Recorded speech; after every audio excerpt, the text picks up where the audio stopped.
In the middle of one of the worst Junes in baseball history, the Marlins have a new manager who looks a lot like one of their old skippers.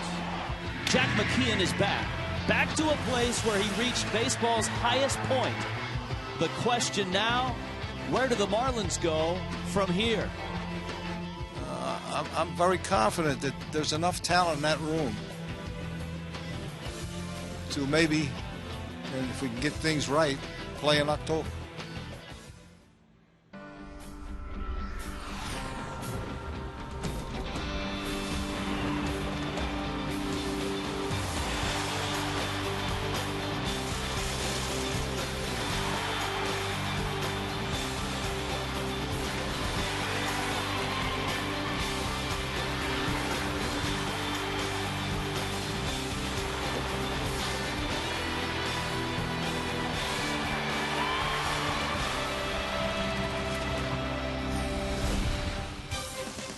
That is a tarp, and when it's on the field, that means we are delayed by rain. The Marlins and the Angels are going to open up a 3-game interleague series momentarily, we think. Fans are here, got the rain gear on, the tarp is out. This game is officially under delay. No start time has been announced.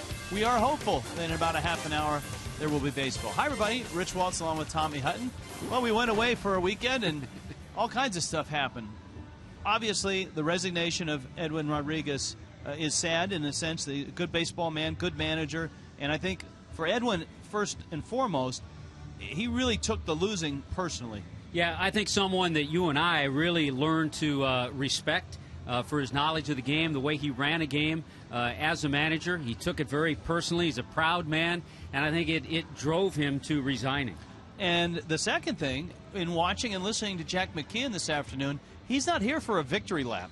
No, Jack has been around the club, and I think this is the good part of this move, bringing Jack McKeon in.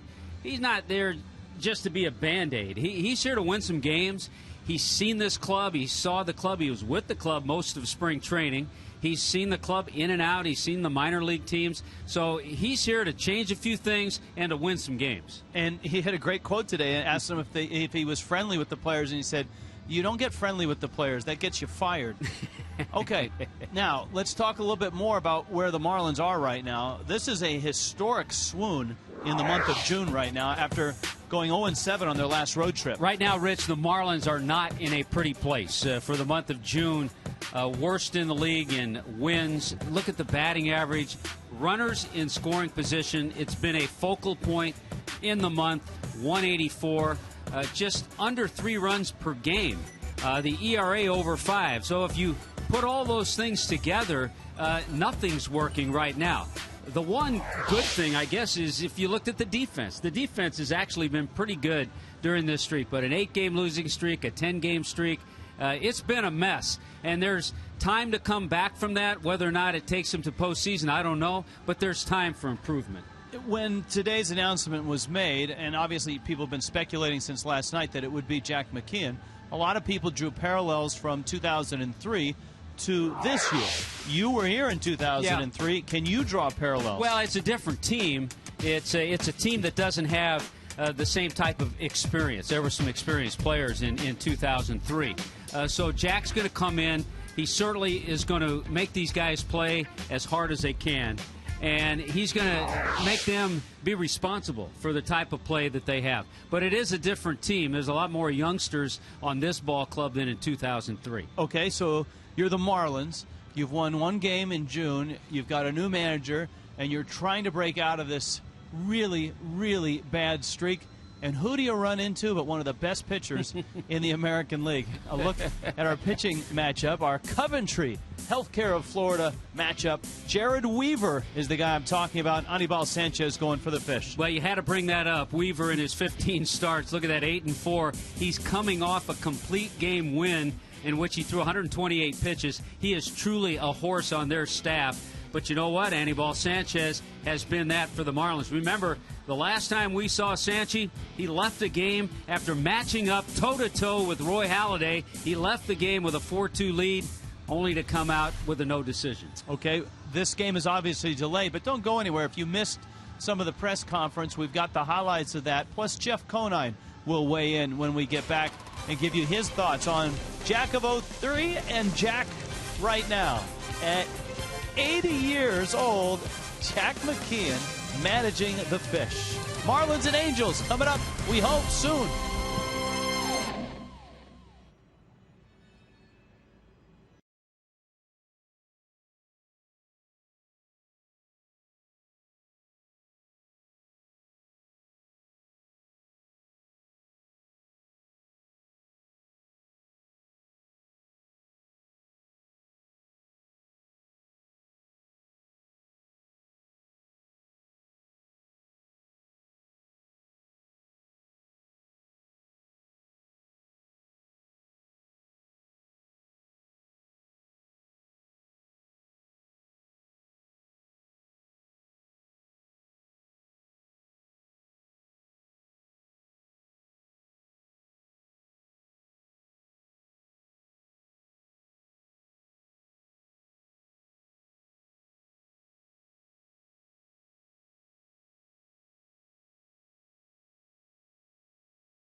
From third base, yeah, and create that team chemistry that was so important to us and so critical to our victories back in 03. Jack was probably not a technical guy, I think you'd agree, but he had a way of just doing what he does to get the best out of his players. Sometimes it was by just his style. It's different. It's not the smooth, it's not that kind of. It's the tough love, right? He will get in your face if he needs to see something he doesn't like. If you're not hustling, if you're not giving forth the effort that he feels you should be, he'll get in your face and tell you. And if you don't give that effort, he'll set you down. Yeah. And another thing about Jack is that he's kind of a gut manager. He'll go by feel. A lot of guys will go by book. Yeah. They're situational lefties, situation whatever. Those guys like to go by the book. He'll say, forget it, I'm going with this guy. He's throwing the ball the best right now. I like the way this guy is swinging the bat right now, whether it's righty on righty. Yeah. He doesn't go necessarily for the righty-lefty matchups. And you know what?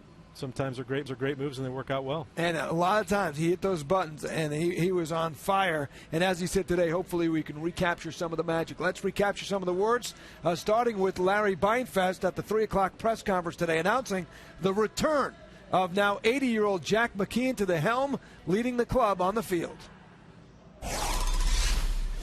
Jack's here. He is the interim manager. when we get into the permanent manager search, there's obviously a whole process there.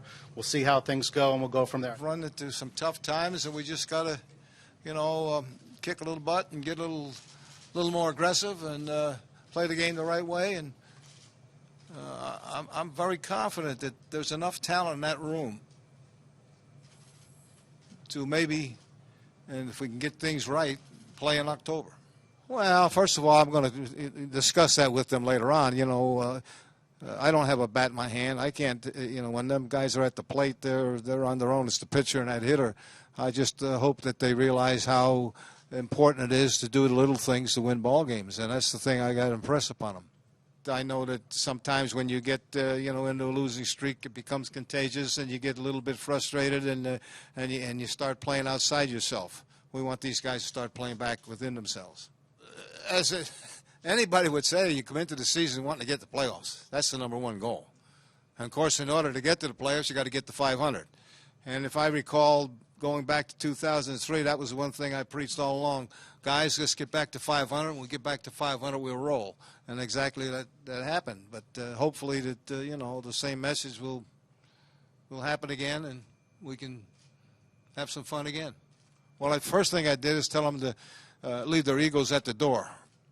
And let's change our work habits and be a little more dedicated to being the best of the profession. And it worked. I don't think that's an issue. I don't think it, you got to remember, I have grandkids. I've had kids. I've managed these same type of players in the minor leagues for years. So I don't see any difference. I mean, I think sometimes it's blown out of proportion, generation. Yeah, maybe I'm not hip with the Twitter or Facebook or stuff like that, but outside of that, I don't have any problem with disciplining my kids or disciplining these players. We've got a lot to accomplish right now. Let's worry about right now. I may not even like it. Who knows? You never rule anything out. I've managed since I was 14 years old. I'll probably manage till, I'm 95. Well, they probably said the same thing about Joe Paterno, and he's going at 85. I look at it this way: why should experience get penalized? I mean, the 80 doesn't mean a thing. I'm not 80. My birth certificate says that, but I'm not 80. But, heck, if you enjoy what you're doing, love it, good health, capable of going out and doing a job, I'm all for it. Why should it penalize us? No, don't forget, you guys got to remember, you all sat in this room and said that in 2003 I was too old. Now I'm still too old, so, But, age is just a number. Basically, when I look at it, they said, hey, I'm going to do it my way. And if you don't like it, too bad. Because really, when you sit down to it, guys, I don't need this job. But I love it. And I love the people I'm working for. And I've decided to come down here and give it my best shot to see if I can't bring this club back to respectability. And that's what we aim to do. And we're going to do it. Now, keep in mind that although Jack left a few years ago, after, the 05 season, he's been around the team. He's been a special assistant to Jeffrey Lurie. He's watched the club closely. He's watched the guys, many of these guys, in the minor leagues very closely, going to games in North Carolina. So he doesn't come in here, quote, out of left field at all. He's been involved with the organization ever since he left in 05, yes. Like you said, working very closely with Jeffrey Lurie. I've even seen him at some of the minor league ballparks when I take my trips to see the minor league teams. He's he's forgotten more about baseball than you and I will ever know. So, you know what? He's a fire plug, and I think he said it right when he said if somebody needs to be disciplined, I'll discipline them. I don't have trouble disciplining my grandkids, and I'll do the same to these guys. Yeah, he's a character, and I was walking with him off the field today as he went in after batting practice, and he said, let me go say hi to one of these fans. And he said hi to the fan, but the fan had a cigar in his hand. So Jack got the hello out, boom, and he got the free cigar, too. So. Very, very hospitable to all the cigar-toting fans. Bring a cigar, you will stop You will him. Absolutely get to say hi to Jack McKeon if you bring a cigar. That's the other side of Trader Jack McKeon back, skippering the Florida Marlins here in 2011. More ahead here as we get you set for this first pitch. We'll find out what time it is. We'll visit with Allison Williams on the field as well when we return. Marlins baseball.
Yet, so we'll just wait and see. We'll keep it here for a bit because it's been a very newsy day, obviously, for the Florida Marlins, announcing at 3 o'clock today in a press conference, as we just told you, that Jack McKeon is back at the helm here, interim manager for the remainder of the 2011 season. Now, for more on this ball game tonight and what is going on down on the field, let's go to Allison Williams. Take it away, Allie.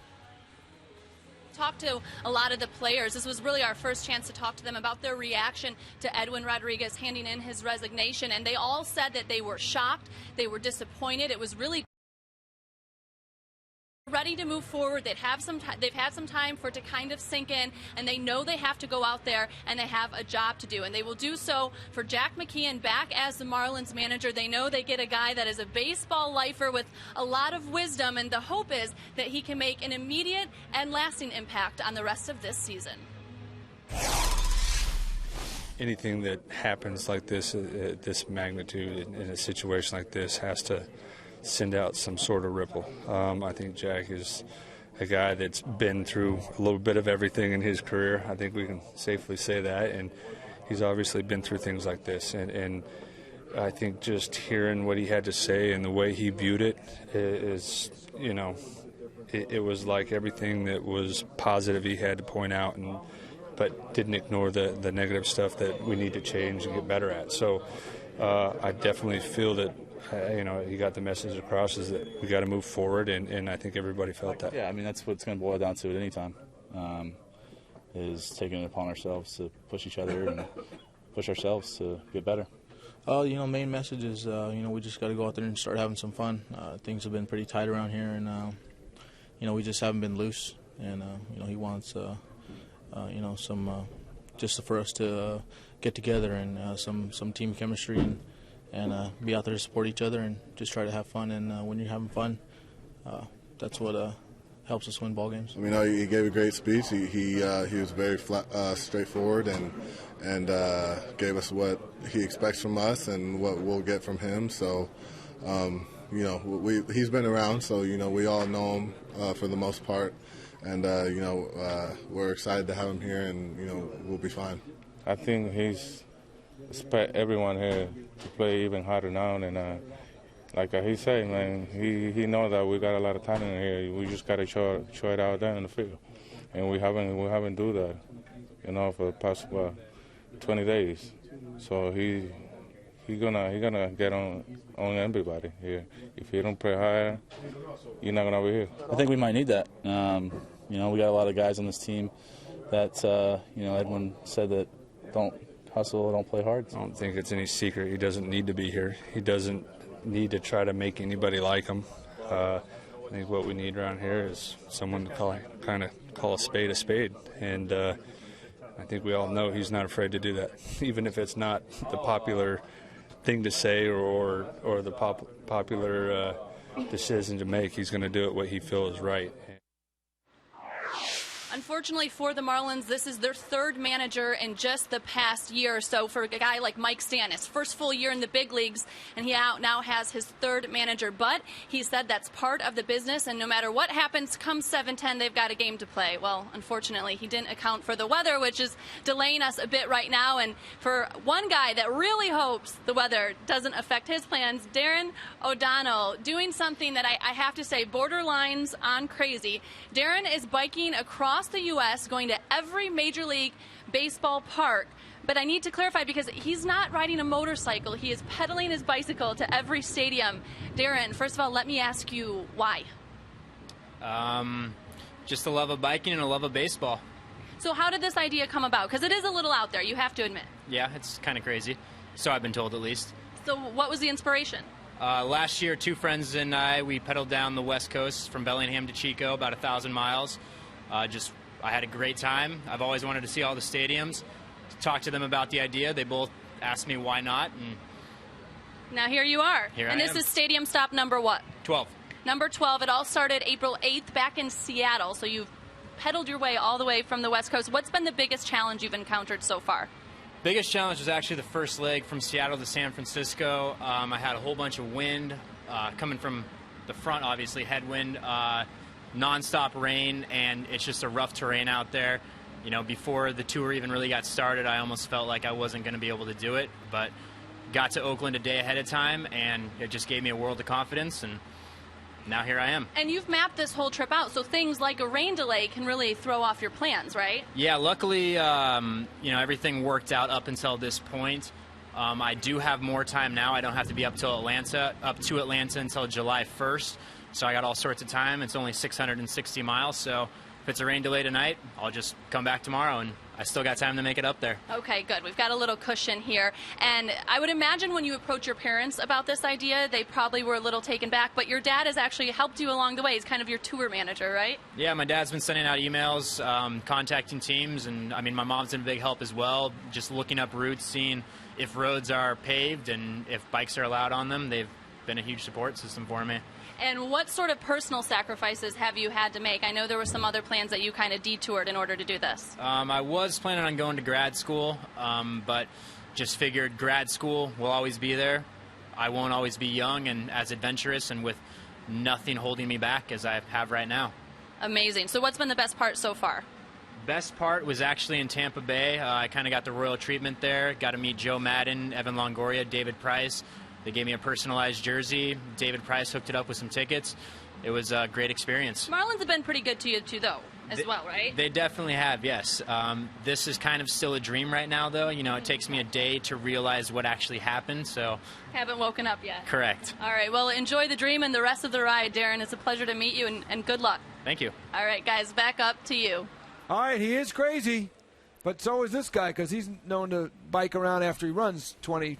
How many miles? 26 miles or something like that. Who's counting? Hey, thinking of Jack McKeon today, I went back to the archives and found a great moment in your career, in the Marlins' career, to go visit the White House in the winter of 2004, just after they won the World Series as the new year turned. I think it was in February. And President Bush, 43, George Bush was terrific that day. He was very funny. He had a lot of connections with the Texas Rangers. And he also threw a couple of jabs at Jack McKeon. He and the manager are members of the Old Geezers Club. And they're friends. I heard a good with him.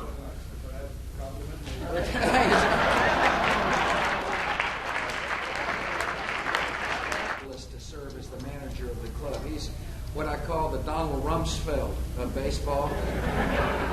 Kind of crusty, but knows what he's doing. You know?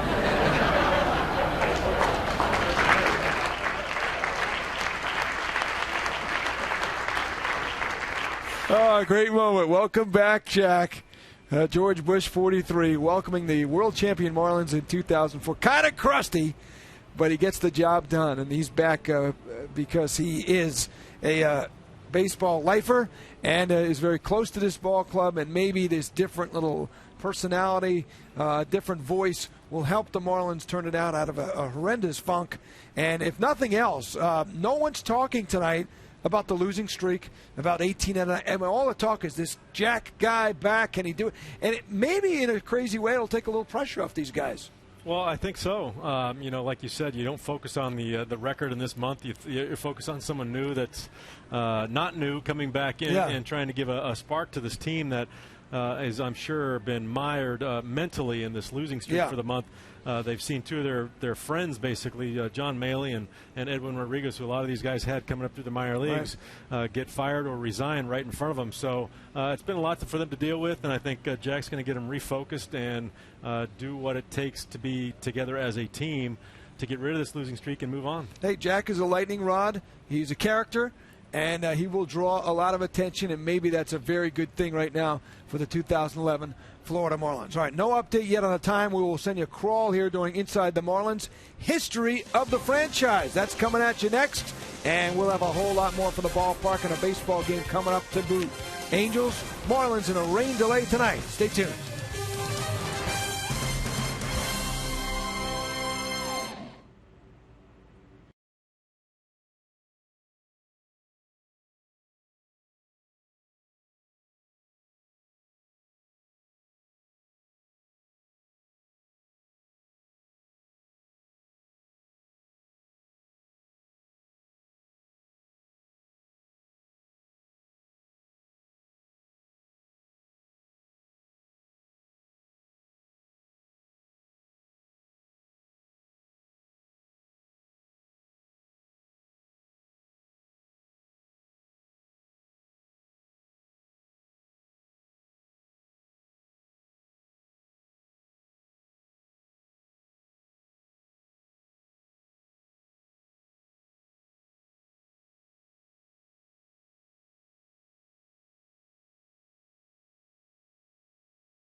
just got to, kick a little butt and get a little more aggressive and play the game the right way. And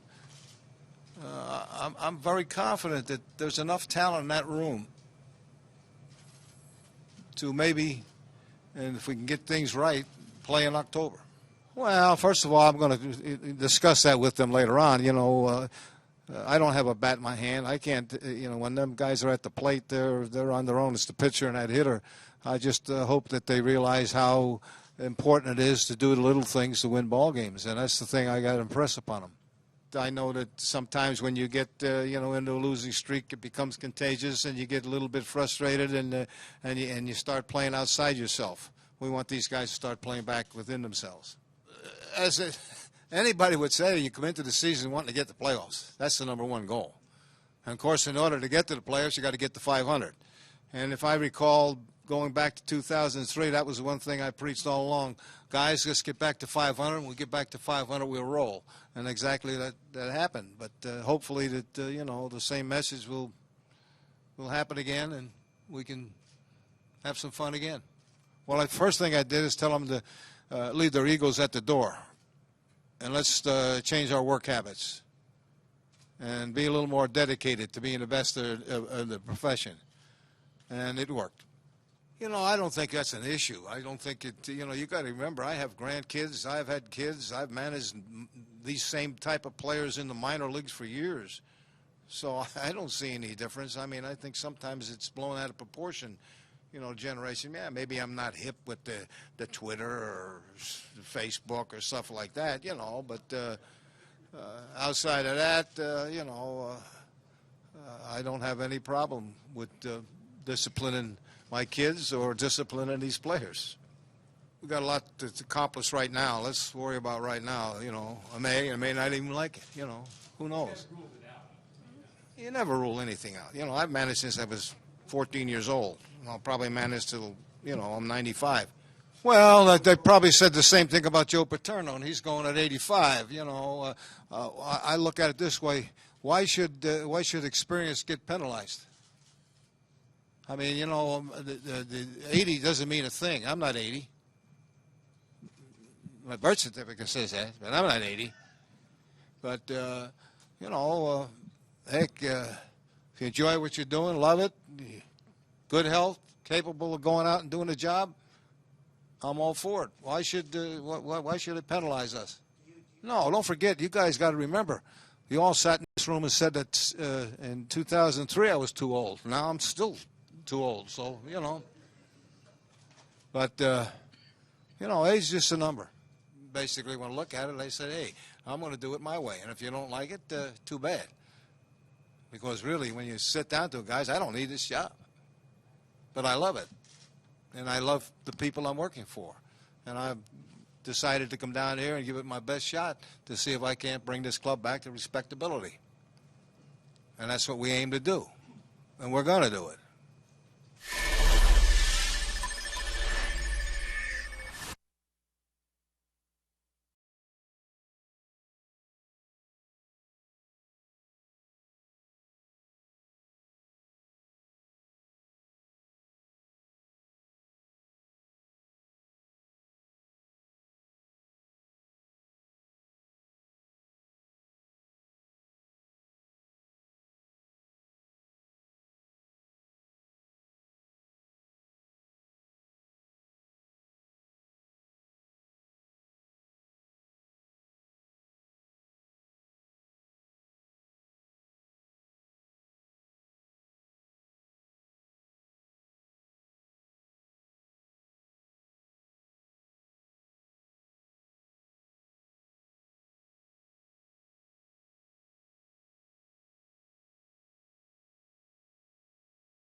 open up a 3-game series in a tumultuous day in Marlins history.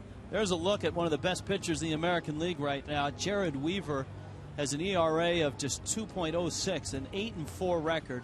And this 28-year-old right-hander, an all-star last year, 5th in the Cy Young voting, takes aim at the Marlins, and he's been almost untouchable, Tommy Hutton, in his last 5 starts, pitching to the tune of an ERA of 1.36 with a 2-0 record. Well, he's a guy who's been an all-star. You mentioned the ERA and the way he's been pitching. He's also, and I think a lot of it has to do with his delivery, very tough to pick up. He's also been successful in interleague plays, 8-3 in interleague play with an ERA a little over 3. Yeah, and so it's Weaver against Anibal Sanchez. I told you, obviously it's been maybe the toughest month in Marlins history. The Fish going 1-19 in June. This guy has been a shining light, though. Through all of it, Anibal Sanchez has pitched brilliantly and has given the Marlins an opportunity to win every time he has taken the mound. He's 6-1 with a 3.02 ERA. So the aces collide here on a tumultuous day. With more on that, let's go down to Craig Minervini for the news of the day. This could take an hour for Craig to give us all the news of the day. Yeah, we don't have an hour, but we'll try to give it to you in condensed form. It was an incredibly newsy day. It's been, unfortunately, an overly newsy month for the Marlins, and the news hasn't been good. Obviously, losing 10 straight and 18 out of 19, leading to a few things. The new hitting coach, Melee out, Perez in. Then really shocking news over the weekend, Edwin Rodriguez resigning prior to the game on Sunday in St. Petersburg against the Rays. And here he is. He's back. Jack is back, said Steely Dan some years ago. Jack McKeon, who guided the Marlins in 03, picked up a club that was 16-22 and took them to the World Series championship. At now 80 years old, he's back. The Marlins held a press conference to announce that at 3 o'clock this afternoon. We need to have some fun. I see this club as a club that's pressing a little bit. They're not having fun. I want them to come out and enjoy coming to the ballpark. When they leave the ballpark and they bust their tails and give 100%, they can hold their head high, and regardless of what you guys or anybody else says, they can walk out of that clubhouse knowing I gave my best shot. And that's all I want out of these guys, is give me the best shot. We've run into some tough times, and we just got to, kick a little butt and get a little more aggressive and play the game the right way. And I'm very confident that there's enough talent in that room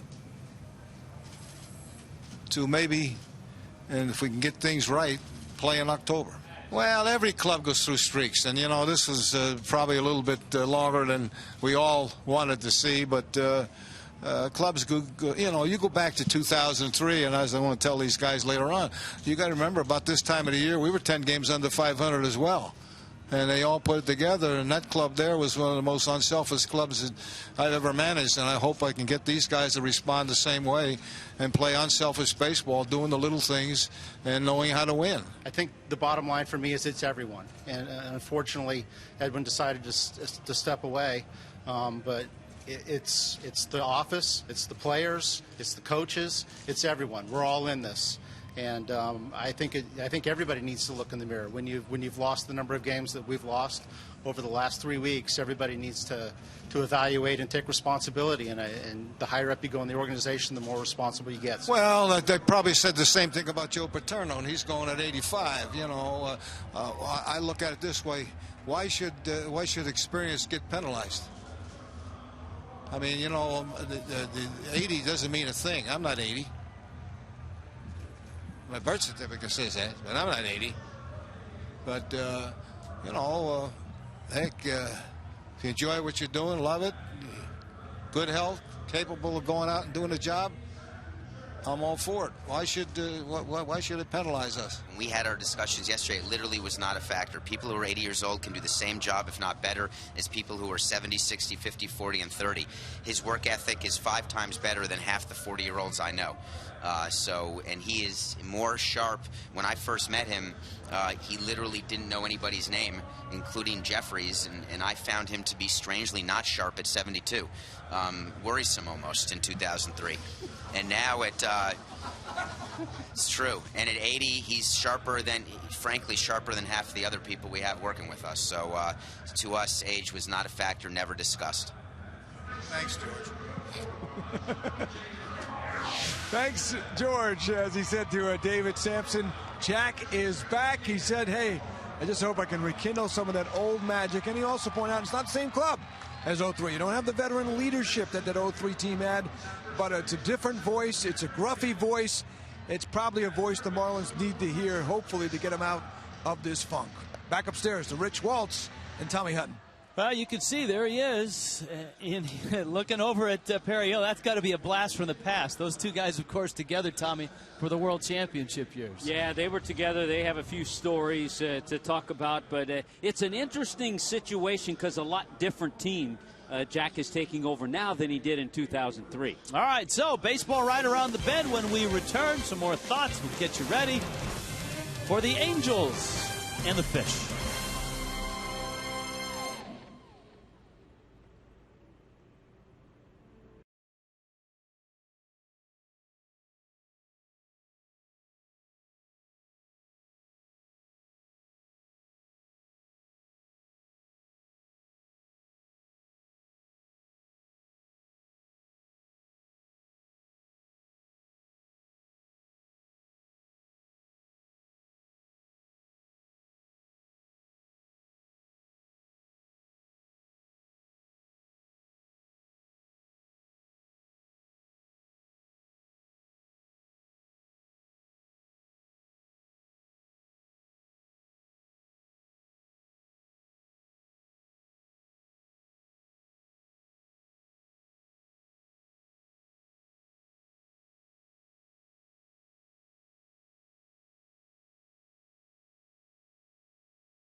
Oh, about 2 hours. But Anibal Sanchez and Jared Weaver never heated up. Now they are. And so we're about, I say, 5-6 minutes away from first pitch.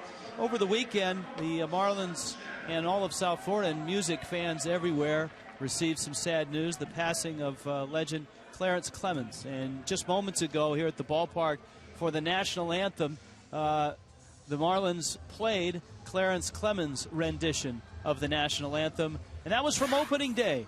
On opening night with the flyover, the big man was here and with his saxophone played a great national anthem. And I know, Tommy, he was a big South Florida sports fan, big Heat fan, and a big Marlins fan. Yes, he was. Contributed a lot to underprivileged in South Florida. The E Street Band will not be the same.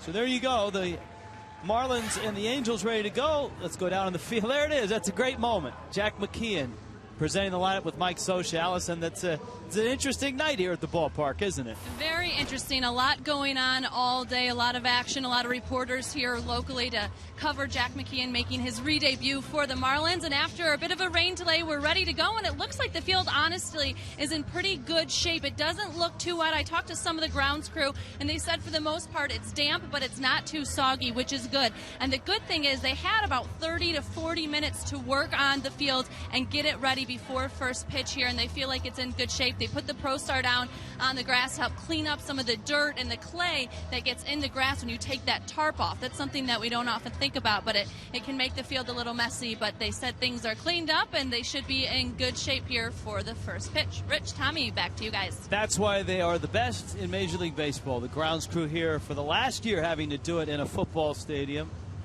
Jack McKeon and Mike Scioscia presenting the lineups. All your coolings weather. Cloudy, 76 degrees, but it sounds like the rain will not be around for the rest of the evening. The umpiring crew, Dan Bellino behind home plate, Tony Randazzo, Larry Vanover, and Brian Gorman are in for this series. The Halos are on the road. They are touring all over the place. They were just in New York, took on the Mets and took 2 of 3 from the Mets. Yesterday, a 7-3 win. The Angels and Mike Scioscia started this trip in Seattle and won 2 of 3 from a pretty good and recently hot Seattle team. Yeah, and after this series the Angels have in South Florida, they have Thursday off, and they then take on Mike Scioscia's old team, the Los Angeles Dodgers, over the weekend. Tommy, the lineup card that Jack McKeon presented did not have Hanley Ramirez in the starting lineup, and it's been reported in many papers and many websites that Hanley was late for the team meeting today at 3:30 when McKeon addressed his ball club. Yeah, I like Jack's answer. One of his answers when asked about Hanley not being in the lineup, they said, how come, when the reporters asked Jack before the game? He said, because I didn't put his name in the lineup. That's why he's not in it. And that was kind of the tack that he took when he showed up here in 2003 as well. He kind of changed the culture of the clubhouse, didn't he? Yeah, I believe that Pudge sat a game or two when Jack first took over. And, you know, I mentioned before, it was a whole different type ball club. You had Juan Pierre and Luis Castillo and Derek Lee and Pudge. A lot of veterans. A different mix of clubs. But you know what? Jack's been around with so many different teams, and he knows the personalities. And the bottom line, he wants them to have fun. He talked about that. He wants them to play good baseball and play as hard as they can every night they show up. Well, it's going to be interesting to see the dynamics of both McKeon at 80 and this Marlins team, who is in the throes of a nightmarish month. And you can see that a lot of the players are trying everything they can to kind of shake out of this. There's a look at Mike Stanton. He's another guy that's absent from the lineup. Stanton battling an eye infection right now. Yeah, I talked to Mike. He said hopefully a day or two. He had a little pink eye, a little infection. He hopes it'll be better. But thinking about Mike Stanton, you also go back to 2003 with a young Miguel Cabrera in 2003. A different scenario, though. Cabrera was surrounded by many veterans in that lineup. Mike Stanton is not. Stanton is available to pinch hit if necessary tonight. All right, here's the Angels lineup. The Halos come in at 35 and 38. It's brought to you by Warren Henry Automobiles. Maicer Izturis is at third base. Eric Ibar is the shortstop. Two very good defensive players and very speedy players as well. Then you've got a run of veterans. Torrey Hunter in right, Bobby Abreu in left, and Vernon Wells in center field. A very good defensive outfield. It's a very good defensive team. Howie Kendrick can flat out hit. He's at second. Mark Trumbo is a Mike Stanton type guy in terms of power. Jeff Mathis behind the plate, and Weaver is hitting ninth. Obviously, the Angels used to having a designated hitter, but not here in this series. Yeah, and for Anibal Sanchez, interesting matchup. It's his first ever matchup against the Angels, and it's Weaver's first ever matchup against the Marlins. And terrific numbers for Sanchez. 7 or more innings in 7 of his last 11 starts, and we've gone over that last outing of Anibal's in Philadelphia.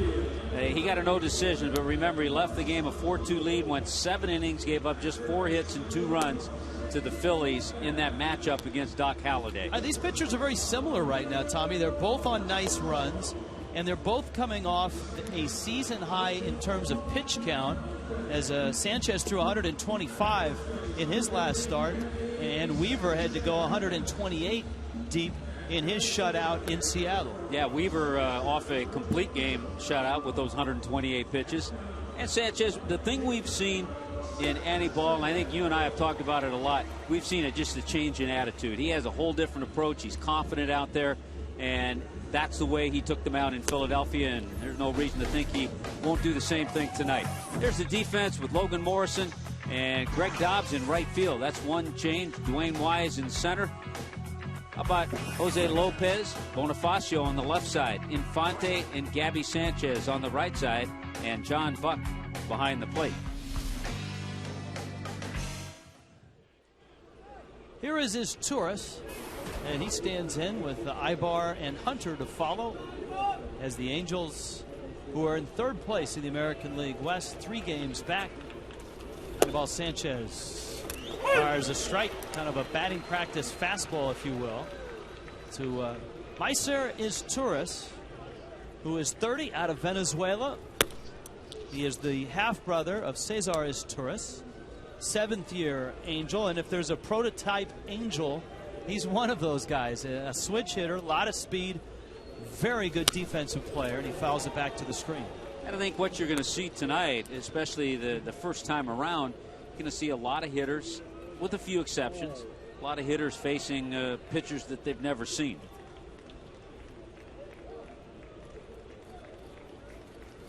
Breaking ball, line to right. An early test for Dobbs, and it's over his head and off the wall, and off to the races goes Izturis. Just a hanging breaking ball from Sanchez, and Izturis jumped on it.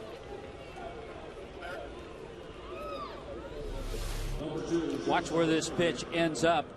Curveball floats middle of the strike zone. That's a pitch that Sanchez wants to drop down and into Izturis. He hits it well.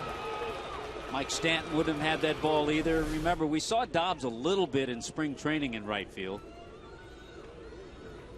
Yeah, Dobbs in the lineup. Again, Hanley Ramirez taken out of Jack McKeon's lineup, and Mike Stanton out, still battling that eye infection. The Angels are as close to a National League team as you'll find in the American League, and we talked to Mike Scioscia before the ball game about it. Guys like Ibar and Izturis at the top of the lineup. They create runs. They are a very aggressive and an outstanding base running team. I think you'll find that with the Mike Scioscia disciples around baseball. Joe Madden's Rays are like that. Ron Renicke's trying to get that through to the Brewers right now. That one fouled at the plate. And consequently, because of the speed and the ability to run the bases, they're down on the list as far as hitting home runs. The Angels are 11th in the American League in home runs. There are some American League lineups that are loaded with hitters, a bloop and a blast, and you can get 2-3 runs like that. The Angels aren't built that way. They are built on getting runners on, getting them over, and getting them in. They've got Izturis on. Ibar is trying to get him over. Sanchez misses down low. The Angels know when they play teams like the Red Sox and the Yankees and the Rangers that those guys are going to have a lot more power than them, so they have to do those other things correctly. I think as a consequence, the Angels are the best in interleague play since 2007 of anyone in baseball. They are 53-25 in interleague play since 2007. And you made a great observation when Jack McKeon, who presented the lineup card at home plate, came to the plate at age 80. Well, Mike Scioscia is 52, and I said he has a contract that may take him till he's 80. It's in his 12th year already as the Angels manager. Yeah, he does that. He has a contract through 2018, and rightfully so. Sanchez misses outside. And you can see the Angels right now pushing Sanchez pitch count up. There's a look at Rob Peacholo standing in front of Scioscia. Peach is the bench coach, and on cue steps aside so his manager is in the limelight. Rob Peacholo, the bench coach. Mike Butcher, the pitching coach, in there. 3-2 coming. There's the ground ball to the right side that Scioscia was hoping for. So they got him on as Turris. Ivar gets him over, and now Torrey Hunter and Bobby Abreu will try to get him in.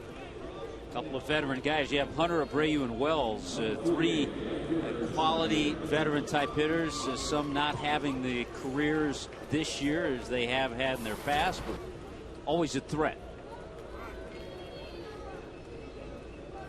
Look at Torrey Hunter. Hasn't played a lot of games against the Marlins, but he's done some damage. And the infield is back. Hunter has driven in 35 runs this year. Sanchez gets a strike. Hunter, the longtime Twin, made his mark in Minnesota. His 4th year with the Angels, and perennially one of the best outfielders defensively in the game. 9 times he's won a Gold Glove. He used to be a mainstay, Tommy, in center field, but those days are past. Yeah, it kind of changed last year for him, and he's moved in to right field or left field. The 35 RBIs, as a matter of fact, leads the Angels. 1-1. And it's 1-2. This is just a good fastball here, and Sanchez gets Hunter to chase that high fastball. Obviously a case where Sanchez is looking for a punch out to try to get Abreu to the plate with 2 outs and keep his Turris at third. And his 1-2. That one popped foul and out of play. Hunter will turn 36 next month. He's had a long and very good career. 10 years in Minnesota. You know that with the Angels, and this is his 4th year, he's made only 4 errors. Check swing. Did he go?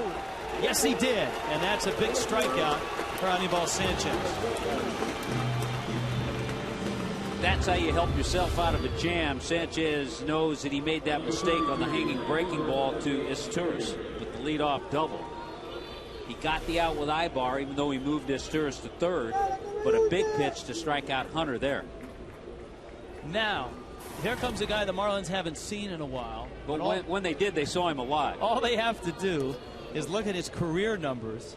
69 games, 510 at bats, and a .324 average. Bobby Abreu.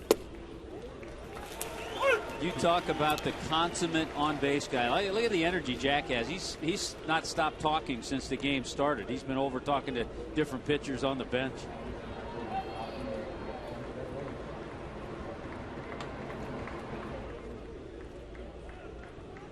Here's the 0-1. Abreu takes outside. Of course, Abreu, 9 years with the Phillies, 2.5 seasons with the Yankees. This is his 3rd year with the Angels. And in all those years, Rich, his lifetime on-base percentage is over 400. That's incredible.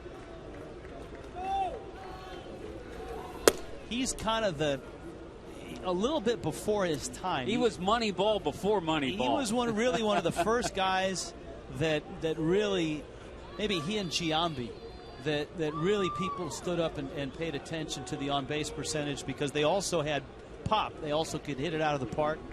Abreu always had a lot of doubles. And a line drive ends up in Bonifacio's glove. Anibal Sanchez pitches away from that leadoff double. Marlins coming up. We're scoreless.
Fans here tonight had to wait out almost a 2-hour rain delay. Here come the Marlins.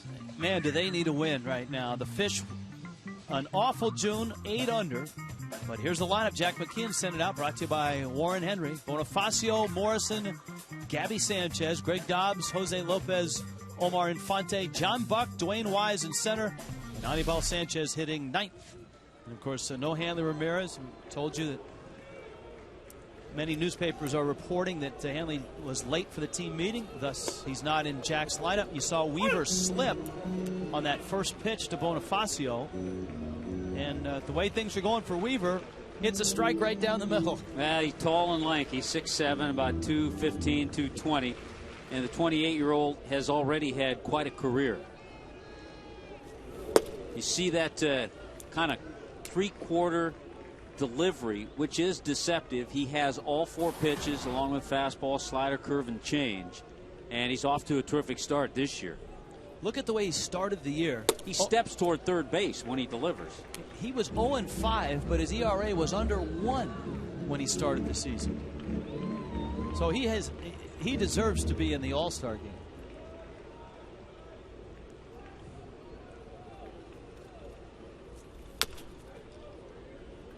That one fouled at the plate. Yeah, think about it at the plate. You watch him deliver, and he steps toward the third baseline and then comes across his body with good stuff.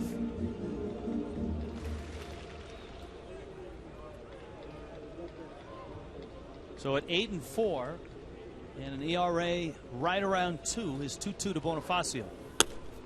Rising fastball that misses up, and it's 3-2. Bonifacio in the leadoff spot. His first chance to see what a Los Angeles Angel looks like. Logan Morrison and Gabby Sanchez will follow. Weaver kind of has that Iron Mike delivery, which is the old-time pitching machine with that big steel arm or iron arm that used to snap over the top. Well, and he has that SoCal hairdo, too. Well, he is SoCal, that's for sure. Long Beach State, first-round pick, 12th overall, back in 04. And down goes Bonifacio. He's done a lot of that. That's 97 strikeouts for Weaver. Here's a look at that motion. The step and throws across the body, but he has been healthy. He's gone 7 or more innings 9 times this year. We talked about Anibal Sanchez has gone 7+ innings 7 of the last 11 starts. So a couple of guys who should be out there for a while tonight. Here is Lomo. We need to correct one thing. The note on Weaver had him going 0-5 with that low ERA. He actually was 6-0 with that low ERA to open the season. And so you think about it, he's gone 2-4 since then, even though he's thrown well, but got off to that tremendous April start. All those starts were in April. 1-1. Big breaking ball and a slow tapper to third. As Turris drops it, and that'll be only his 3rd error of the season. This is an Angel defense that is out there that has made very few errors this year. Angels are 3rd in the American League in fewest errors. And that's something that Mike Scioscia just hasn't seen very much this year. Looks like he tried to rush it a little bit. Had time, though. And just flat out booted it, even in Fox mode. Squeezed a little bit too soon. So here's Gabby Sanchez. Jack McKeon was asked about Morrison in the 2 spot, Gabby in the 3 spot, and he said he likes those guys higher in the order because those are the guys that are getting on base right now. Morrison's on base percentage at .364, Gabby at .387. After this pitch, I tell you another reason I like Lomo in the number 2 spot for now. He has struggled this year with runners in scoring position, hitting about 170. Until Lomo, and that'll turn around as his career goes on, but until he changes that and becomes a better run producer, I think the number 2 spot's a good spot for him. 1-1 to Gabby Sanchez.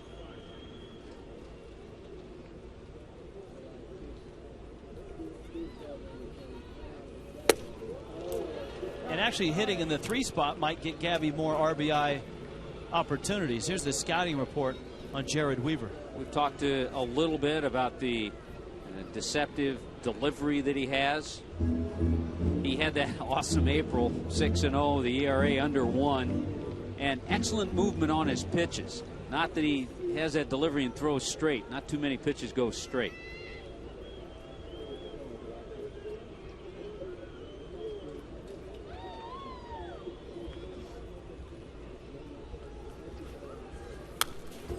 That one fouled back to the screen. That's 1-2. Gabby, the Marlin leader, with 12 homers and 44 driven in. Actually, the Marlin leader in the RBI department. 18 doubles. He's had a very productive year. 387 on base percentage.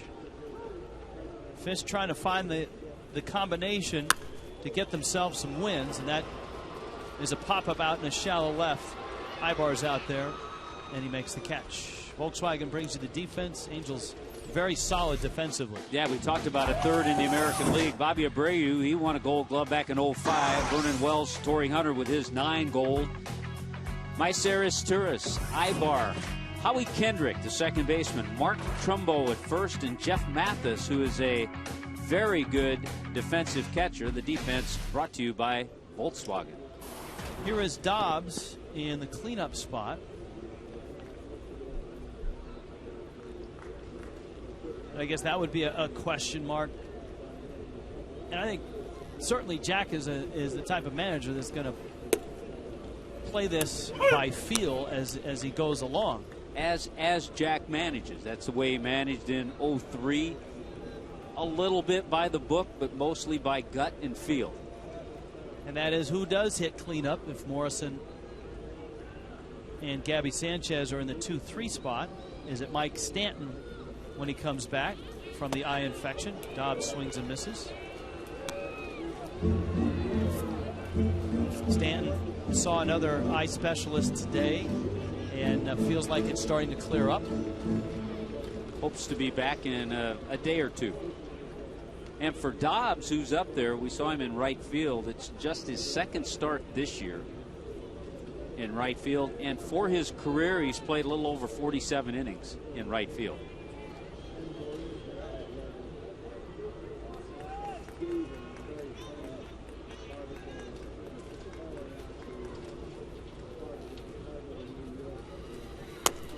High fastball, and it's 1-2. You can tell that Weaver's not a comfortable AB. You haven't seen, and you may second time around, but you haven't seen a lot of guys squaring up pitches, a lot of comfortable swings. Marlins trying to get the left-handed bats that they've got in the lineup. Bonifacio, the switch hitter, leading off. Then you got Morrison, and then you got Dobbs. And you have Wise. And if that's important, because right-handed hitters against Weaver, their slash line is a 161 batting average, a 218 on base percentage, and just a 253 slugging percentage. Yeah, and look at how lefties are tearing him up at 217.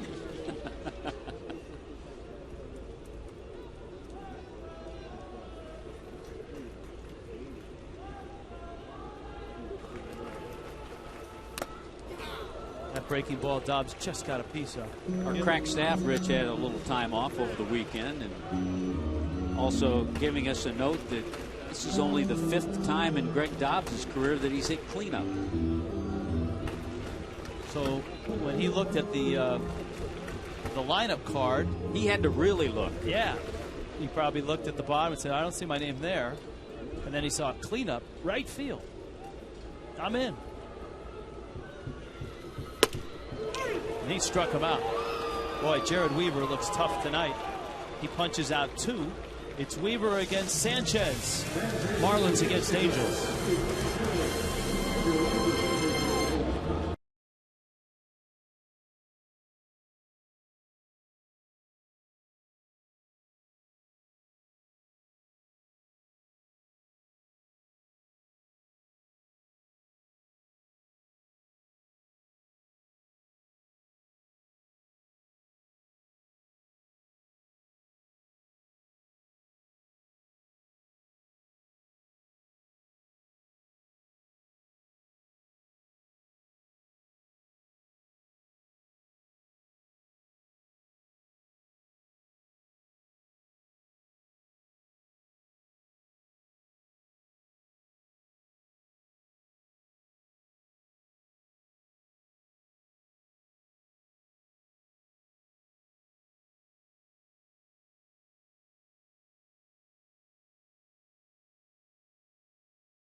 Marlins team. Cast your vote at Marlins.com for the greatest players in franchise history at each position. One lucky fan will receive 4 infield box tickets to the final closing day at Sun Life Stadium, where the all-time team will be revealed. Voting ends on July 12th. Go to Marlins.com today. Vernon Wells at the plate. And Wells takes a strike. Wells and his prodigious contract arriving in Anaheim. And he lines that one into left field. A base hit. Morrison scoops it up. And Vernon Wells has the second hit for the Angels. His tourist led off the first with a double. Now you got Howie Kendrick and Mark Trumbo coming up. Yeah, all of his career for Vernon Wells spent north of the border with the Toronto Blue Jays. 31 homer year last year. Jays are actually picking up part of his deal this year. And here is Kendrick. Howie Kendrick takes down low. Howie Kendrick, as Mike Scioscia told us, can just flat out hit. He's out of St. John's River Community College, Callahan, Florida. He's born up in Jacksonville. Might have some Kendrick fans here. That was a delayed call by Dan Bellino. Howie Kendrick is 6th year with the Angels. He's a spark plug of a guy, and Mike Scioscia knows how to handle an umpire as well. One of the great catchers, defensive catchers during his era. That ball skipped away from Buck, and Wells gets safe passage to second.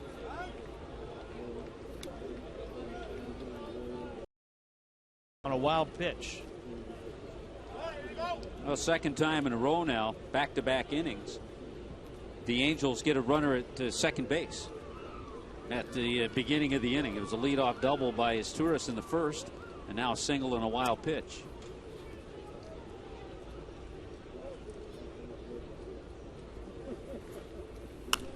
And obviously Sanchez knows Kendrick's kind of shoot it to the right side if he could. He jammed him, got in on his hands. And the count now 2-2.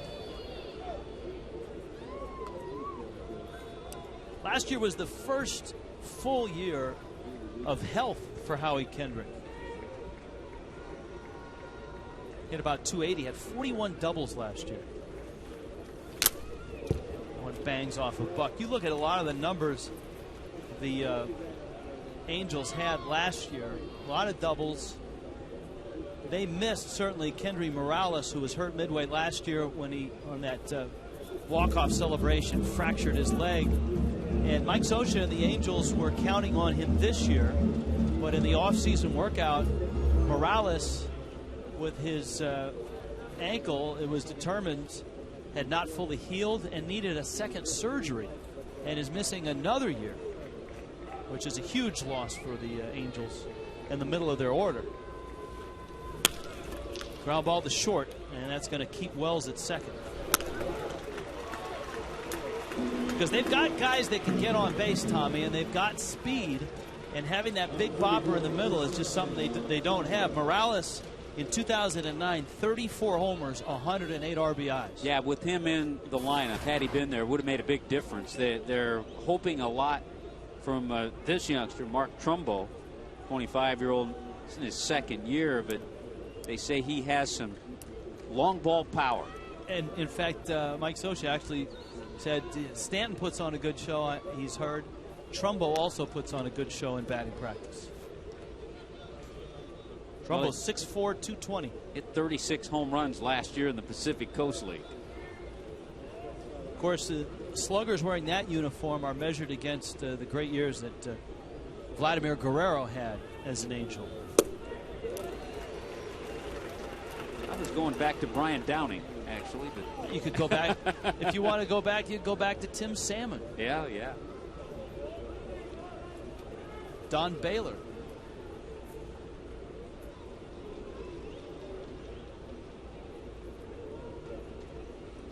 Trumbo grew up in the Orange County area. Breaks his bat, and the slow roller Wells had to navigate around that bat as he got to third. Bonifacio had to watch the runner, the bat, and the ball all at the same time. Actually, Wells got a good jump. It's a great shot. See how the ball is behind him? They always tell you as a runner at second, if the ball's in front of you, don't go to third. You're going to be out. But if you can get a good jump and all of a sudden that ball is behind you, you're going to make it a third. And Wells was able to do that.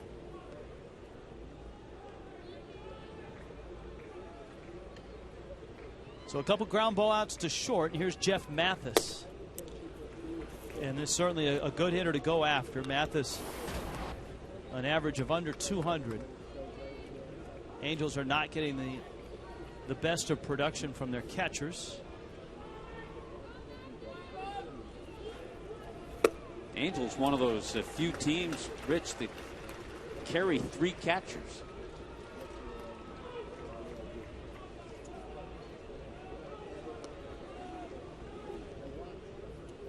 And Bobby Wilson, Hank Conger are also catchers. That was the changeup from Sanchez, and it's down low. Counts 2-1. Yeah, the Angels have a pretty well-stocked bullpen and a nice deep bench as they approach this interleague play. They took 2 of 3 from the Mets over the weekend. That one rolls off the end of the bat. That was the type of swing that produced the game-winning hit yesterday. Off the bat of Casey Kochman. Just a squibber. That the third base bag. That after Sam Fold made 2 Superman-like catches in left field. And that's the way it's been running for the Marlins. Here's the 2-2. Into center. Wise going back, and Dwayne Wise runs it down. So Sanchez twice has escaped from leadoff hits. Scoreless.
Marlins 5-18 at home, have won back-to-back games only once.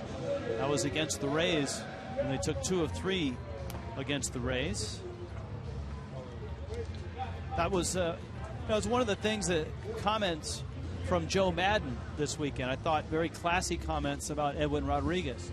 And Madden said, I know one thing, that what they're going through, a lot of managers have gone through. And he said, that guy can manage. And Madden wasn't just handing out compliments. He said when the Marlins and the Rays met the first time, the Marlins were playing hard baseball, playing good baseball. This is Lopez. He takes a strike. And I thought very classy comments from the skipper of the Rays. Lopez has seen a lot of Weaver, having seen him in the American League.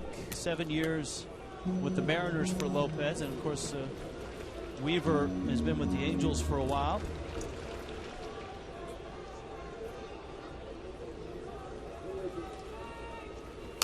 Fastball right down the middle, and it's fouled back. You could tell just from the swings that guys have, and there's the numbers against Weaver, that his fastball has got good life to it. His breaking ball is tough to hit.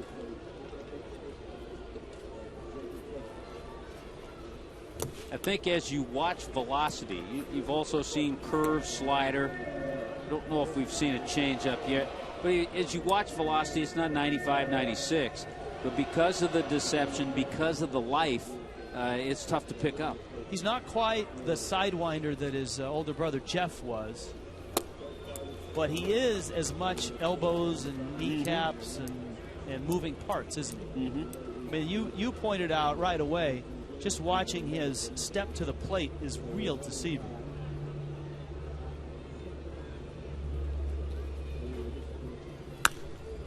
Lopez pops it up. Is Turris, and it's, hey, nice grab. Everybody okay? Hey, Mom, look what Dad did. See, Mom did not see that.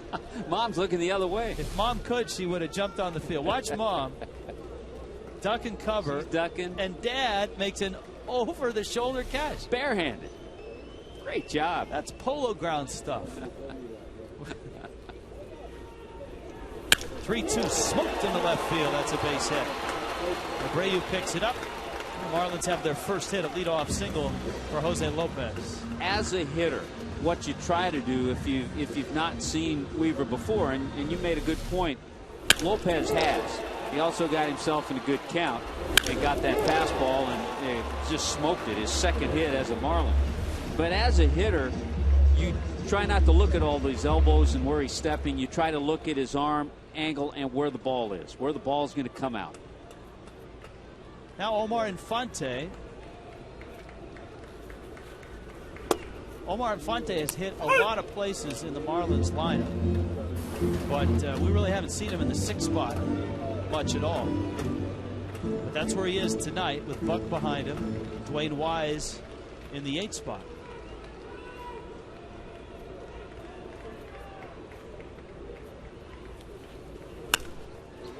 Fouls that pitch back, and it's 0-2.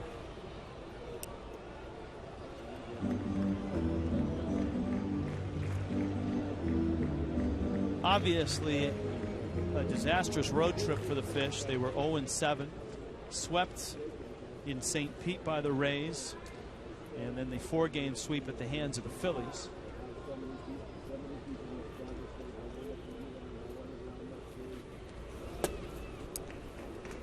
And today, of course, a tumultuous and actually fascinating day in the history of the Marlins. To have Jack McKeon come back,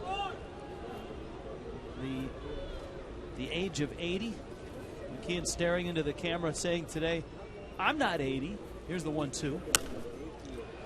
He said, "Only my birth certificate says I'm 80." Well, he's the second oldest to manage in the major leagues. Back in 1950, Connie Mack was 87. Connie Mack didn't look good in a uniform like that, though. He wore a suit. You know, and I heard a lot of people on national shows, local shows, making the, hey, Jack's, the 3 o'clock press conference is going to interrupt his dinner plans. How's he going to stay awake for the West Coast games?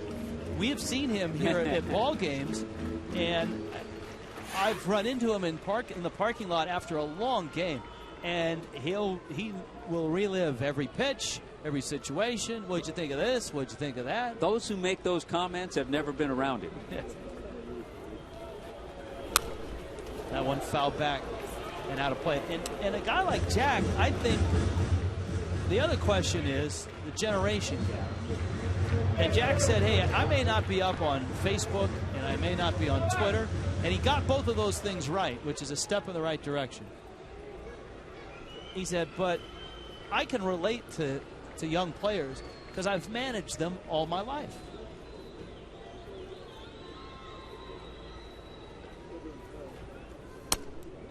He's managed a family and grandkids, so he's able to do that. Well, a fascinating career in baseball as well. Major League General Manager, that's where he got his nickname Trader Jack. With the San Diego Padres. First managed in Kansas City in 1973.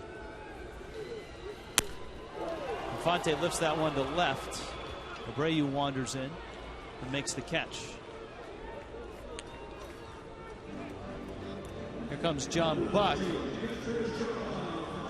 Now, Buck is one of those American League guys that has some time against Weaver, but it hasn't been a pleasant one. He's just 1 of 11 against him.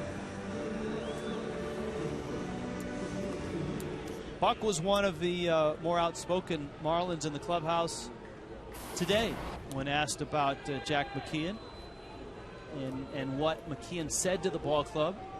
Buck said, hey, he told us that we have to take a little more responsibility for ourselves, work a little harder, and look yourself in the mirror. That's off the end of the bat. That's going to nestle into right field. Good jump by Lopez, and he steams into third. And in a game where you might not get many opportunities against a Jared Weaver, here's one right now for the Fish. Yeah, that was just outstanding base running on the part of Jose Lopez. This is a shattered bat off the end, and Lopez picked that up right away. He didn't hesitate. Some runners might hesitate, not quite sure where the right fielder is, but he looks, he knows where the right fielder is, and Hunter's deep. The ball was hit off the end of the bat, and he's able to make it at third base. So good heads-up base running. So here's Wise now. Angel infield with Ibar and Kendrick up the middle, looking for 2.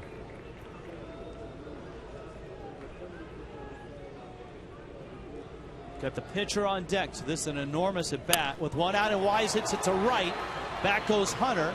Tagging at third is Lopez, and the Marlins are on the board.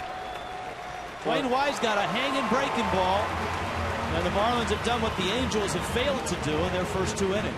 And Dwayne Wise did exactly what Jack McKeon has talked about. He talked about it in 03, and he came back with it in 04. He loves to see those at bats. Runner at third, less than 2 out, produce the run. And Wise was able to do that. Yes, he got a nice pitch to hit the fly ball on, but you know what? He didn't pop it up. He got it deep enough to score Lopez from third. And that brings Sanchez to the plate. The Marlins get a run, and they turn the lineup over. And then you get Sanchez to the plate with 2 outs.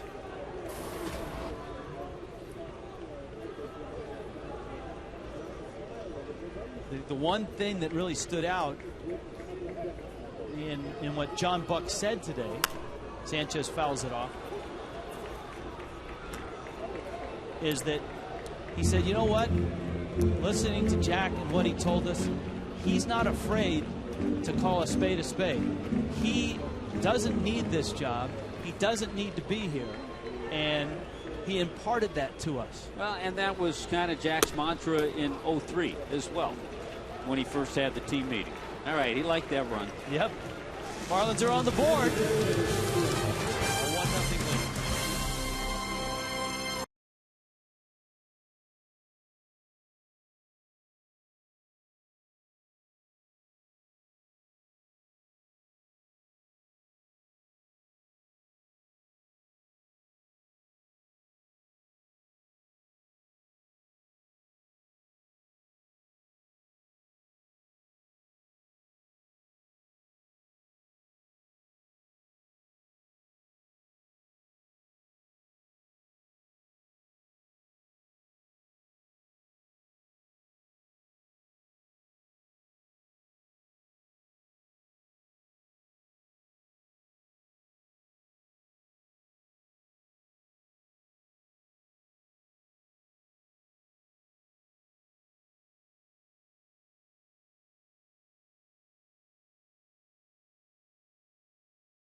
I don't think that's an issue. I don't think it, you got to remember, I have grandkids, I've had kids, I've managed these same type of players in the minor leagues for years.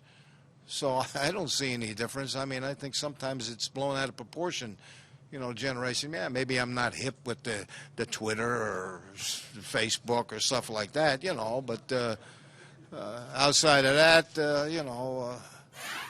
I don't have any problem with disciplining my kids or disciplining these players. That part of the press conference today, as Jared Weaver stands in against Anibal Sanchez. If you missed Marlins Live, then you missed our coverage of the press conference. There are a lot of clips on our Twitter site. You can log on, just like Jack, and catch some of the clips at FS Marlins on Twitter. They're checking those tweets right now. He said what? Not a whole lot of at-bats for Jared Weaver in his career, just 3 career hits.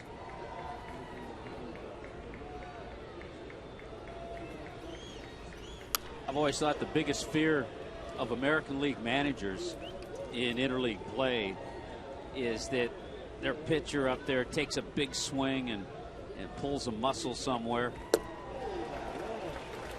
Well, what was the infamous Yankee injury? Was it Hideki Arabu? Who was the Yankee pitcher that got hurt in an interleague game, which drew the outrage of Yankee ownership?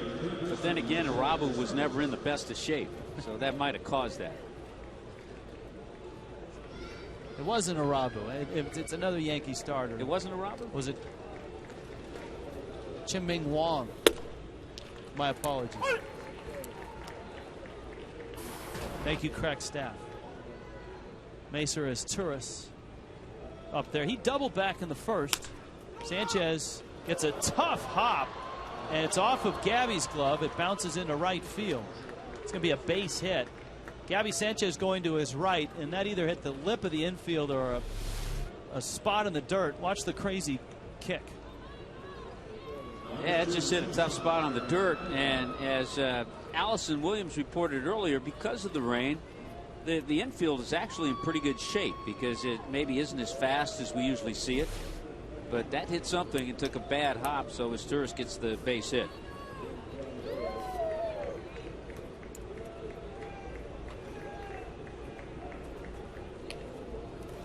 Throw over to first, and his Turris is back in. Marlins president of baseball operations, Larry Beinfest, will be joining us in the booth in the 5th inning. And we have some questions for him on a certainly long weekend for Larry and the rest of the Marlins front office. Swing and a miss. It's 0-1 to Ibar. All kinds of interesting interleague matchups tonight. The Padres are at Fenway Park to take on the Boston Red Sox. Boy, I bet you that is weird to the Padres to look over there and see Adrian Gonzalez. And in fact, Adrian Gonzalez is at first base. There was some talk that in the American League, when they get to a National League park, that they'd put Gonzalez in the outfield. And Big Papi and Big Papi played first base. Well, both are just tearing it up. Gonzalez hitting .348 coming into the game, and David Ortiz hitting .324. How about the starting pitcher for Boston in that ball game? Andrew Miller was coasting along pretty well, but 5 2/3 he's out of the game. Gave up 7 hits and 3 runs. It's a 3-3 tie. Padres are 13 games under right now. Red Sox are 15 over. 1-1 pitch. Ground ball. This time Gabby gets a true hop. Got one there. Got 2 there. A speedy Eric Ibar is caught in a 3-6-3 double play. That's not an easy turn by the Marlins infield.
Play. Anibal Sanchez getting over to first quickly.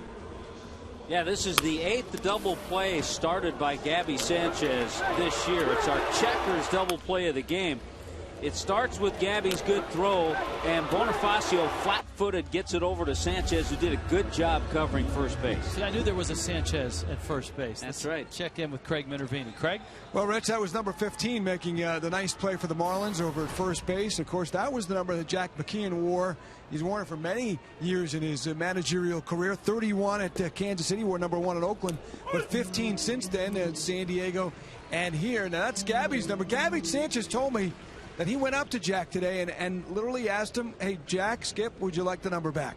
And Skip said, no, that's okay. So Skip went with 25. He said somewhere along the line he has had that number, 25. But Gabby said he had great success with the Florida Bombers traveling team down here. And with this number 15, he wore 28 in college and what was 14 last year, right? Yes. And moved over when John Buck came over here. But it was I thought it was a very nice gesture for Gabby to go to Jack, and Jack said no problem. And so Jack said they gave him a couple of numbers to select, and he said 25. See, I think Gabby is the type of player that Jack really appreciates. We've seen Gabby now for 2 seasons. He plays the game hard, he plays the game right, and scouts around baseball talk to us about what a grinder he is and what a talent he's become, and that's right up Jack's alley. And Jack, as you mentioned earlier, said, I'm not 80. Regarding his uniform number, he said, numbers don't mean anything. Anyway. Well, what do they say? 60's the new 40, 70's the new 50, 80's the new Marlins manager.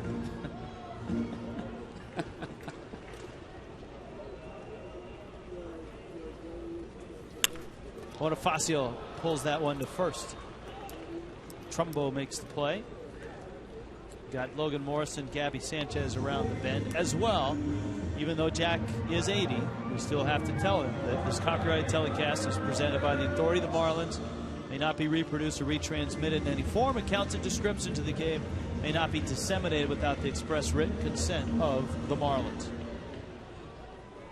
One thing, Rich, that Weaver's done well, he's thrown 10 out of 10 first pitch strikes.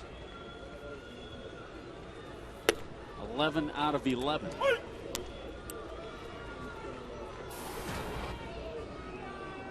Morrison hit that slow tapper that was mishandled by his Turris at third base.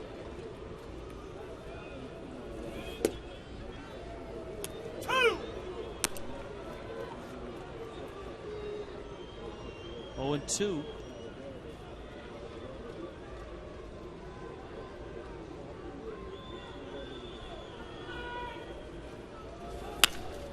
Grounder up the middle. Backhanded there by Kendrick. And he throws out Morrison.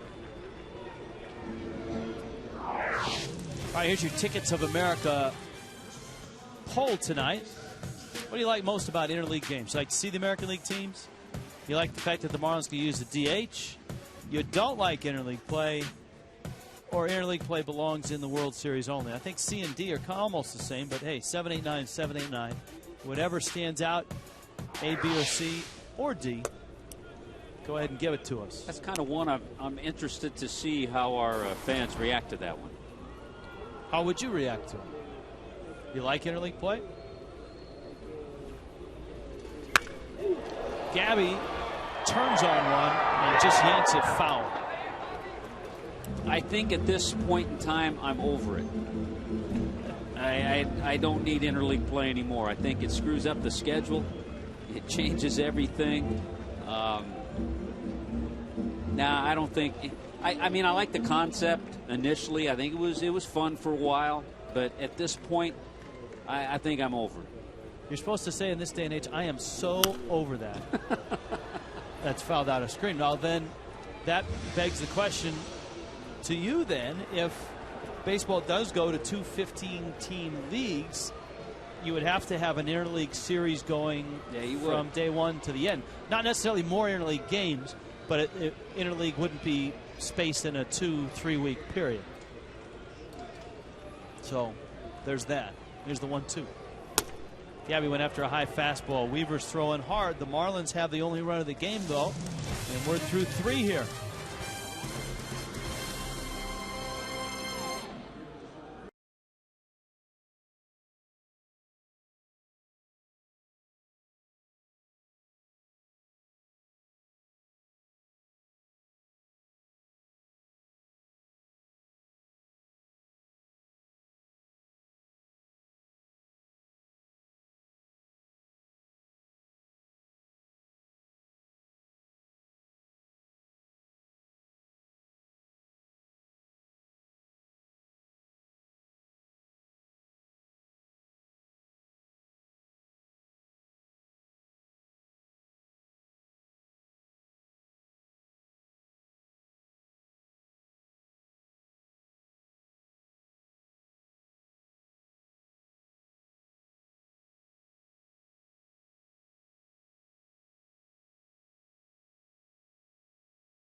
One nothing.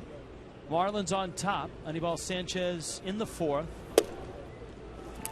Bends one in there to Torrey Hunter. And he gets a strike. Marlins have the first run of the night. Anibal Sanchez, who's been the Marlins' best, with Josh Johnson on the shelf, and Jared Weaver, who's been the Angels' best. Sanchez splits the plate. Hunter struck out in the 1st, and that was a big strikeout. I think, Rich, another thing for the Marlins to get back on track and get some consistency, they need to get Ricky Nolasco back on track, throwing the way he did a few starts ago. Good outing, I thought, yesterday by Chris Folstad. Yes. Talked to Chris. It looked like he had a good pace. Got the ball. He threw it. Wasn't thinking a lot out there. And went 7 innings. Gave up just 1 run. Down goes Torrey Hunter for the 2nd time. And we check in with Allison Williams. Allie? Thank you, Rich. You know, I heard Tommy say he's over interleague play, but it seems the Angels are liking it quite a bit. Since 2000, they have the best record in interleague play, and they have the best all-time mark on the road in interleague play. And they've gotten a nice boost in the last couple years from these guys, Torrey Hunter and Bobby Abreu. Hunter, although he struck out twice now tonight, has a 19-game hit streak on the road in interleague play. He's got the 8th most RBIs. Abreu's just 1 behind him with 143 and 9th, and Abreu also 4th in runs and has quite a few RBI in interleague play. And I heard an interesting theory that perhaps it's not so much the interleague play, but the time of year that we start interleague play. It's usually in the heat of summer, and both guys are from warm areas in Arkansas and Venezuela. So perhaps it's the warm summer months that they play so well during. Guys? Well, it's funny that you would mention that the Angels in Abreu and Hunter are so good in interleague play. It also should be pointed out the Marlins have the best winning percentage in the National League in interleague play. Okay, where are you? I will say one thing. I think I could still go for interleague if you backed off a little bit, not as many games. Where are you on interleague I am play? so over you, Tommy Hutton. No, see, that's the direction that I am headed. I like some interleague play, but I don't like you could sell me on that one. Yes. I like the natural rival ones. I like the fact that the Angels and the Dodgers get together. The White Sox and the Cubs get together. A roller to 3rd. Lopez, Infante, and the Marlins get their 2nd double play. Gotta love the double plays. 5-4-3. Anibal Sanchez gets out of the 4th and hangs on to a 1-0 lead.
Sonic. Right now it's Sonic. Get your hands on 4 new premium beef hot dogs, now just $1.99 each. And by Coventry Healthcare of Florida, lighting the way to better health. Rich Waltz along with Tommy Hutton, Craig Minervini, Jeff Conine, Allison Williams, our entire Fox Sports Florida crew. Jared Weaver's been tough, but the Marlins have scratched out a run on a Dwayne Wise sacrifice fly. Anibal Sanchez has yet to give up a run as we arrive in the bottom of the 4th on a rather historic night as Jack McKeon has returned from whence he came, 2005, his last year in the big leagues as a skipper. And here he is, managing here in 2011. Greg Dobbs, Jose Lopez, and Omar Infante. And I think, Rich, we touched on it a little bit earlier. One of the things that makes this transition flow a little easier is that Jack is around the club. He was with the club most all of spring training. Dobbs dumps one into left center field. The Marlins haven't really barreled too many up against Weaver, but they've had a few like that. Lopez, his line drive to left, the best of the night, and he's coming up now that Dobbs is at first. And we see Jack throughout the season. He also goes to a lot of the minor league games, and we see him pop into South Florida. So it's not like he's not familiar with the way the team's been playing. Jeff Conine remarked on Marlins Live that he would run into Jack when he was down watching the Marlins minor league players over the last couple of seasons. Lopez this time gets tied up. And I might add too, Rich, that Jack always touches base with us and critiques our telecasts when he's back home in North Carolina. Yeah, there is that too. He's not afraid to speak his mind on the players or the broadcasters. AT&T trivia question: who's the Angels' all-time home run champion? I think if you were listening earlier, we mentioned his name. I'm going Tim Salmon. You're swimming with the salmon. I'm going with Tim Salmon. You're going upstream with the salmon. I'm going Tim Salmon. Here is Infante. The amazing thing about this, too, tonight, I said it's a historical night. You think about the first team that Jack McKeon managed in the big leagues, the 1973 Kansas City Royals. And here he is managing in 2011. Some of the guys that were on that Royals team: Lou Piniella, Fran Healy, John Mayberry, our own Cookie Rojas. And he had a rookie that had just come up in the Royal system named George Brett. And that is amazing because George Brett was the hero and still is the hero for Logan Morrison. Hasn't met him yet. Would like to. A little hit and run action. But, and I don't even know if Morrison knows this, that George Brett's first big league manager is now managing Logan Morrison. Well, if he doesn't, we'll have to mention it to him. And the other historical situation, as long as you're using that word, 4 of Jack's contemporaries are in the Hall of Fame. Tommy Lasorda, the late Sparky Anderson, Whitey Herzog, and Dick Williams.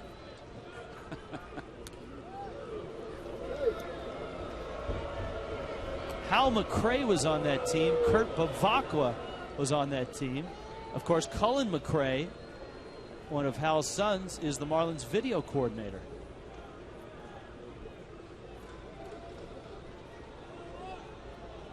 He had a 4-man rotation of Paul Splittorff, Steve Busby, Dick Drago, and Al Fitzsimmons. No one fouled out of play.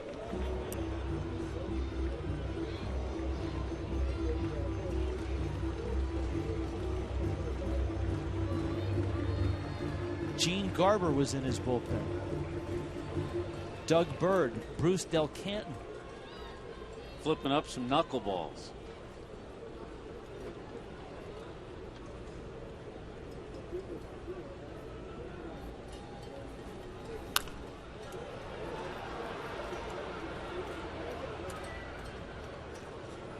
Jared Weaver tonight has thrown 59 pitches. A whopping 45 of them, 45 of 60 now, as the ticker turns.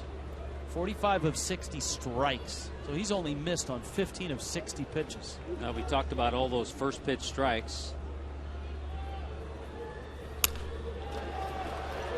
To center, Wells is there, and he makes the catch. Throw to first, and hustling back in is Greg Dodds. I think you were right on this one. I can't, because a couple of the other guys I had in mind on this trivia weren't with the Angels as long as your guy was. I'm going Tim Salmon. I mean, we talked about Baylor and Brian Downing.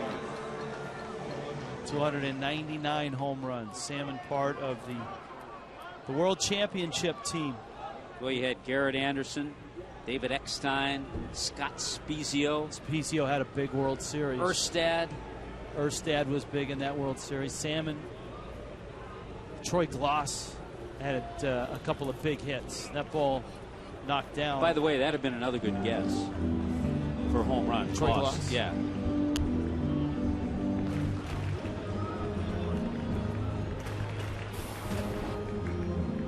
Talking about pitch counts, Anibal Sanchez has kept his low. The double plays have helped him out.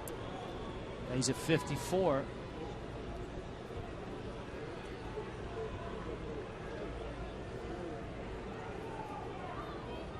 One 0 pitch coming to Buck. Breaking ball pulled foul. You talk about, and we have been, Jared Weaver, the kind of year he's having this year.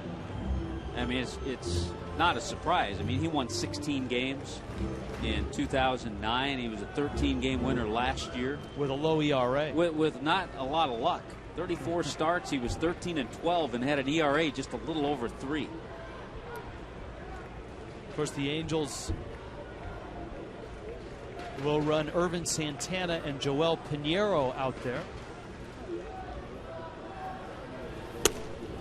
Fastball and a swing and a miss. They're not playing great, but think about it. In the American League West, with just 4 teams, the Rangers lead by half game over Seattle, and the Angels just 3 games out, and Oakland just 5 games out in last place.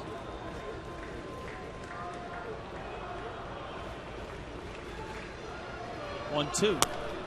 Of course, we'll be able to gauge the West a little bit better here in about 2 weeks after the Marlins we'll get to see all those teams. Tour Seattle, into Oakland for 3, and into Texas for 3.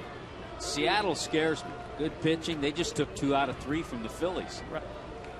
Yeah, Jason Vargas is pitching well. It's King Felix against Ricky Nolasco tentatively for the Friday night opener in Seattle. 2-2 coming to Buck. And he pulls it foul. Jason Vargas had never thrown a complete game in the big leagues, and this month he's thrown 2 complete game shutouts. He just shut out the Phillies yesterday.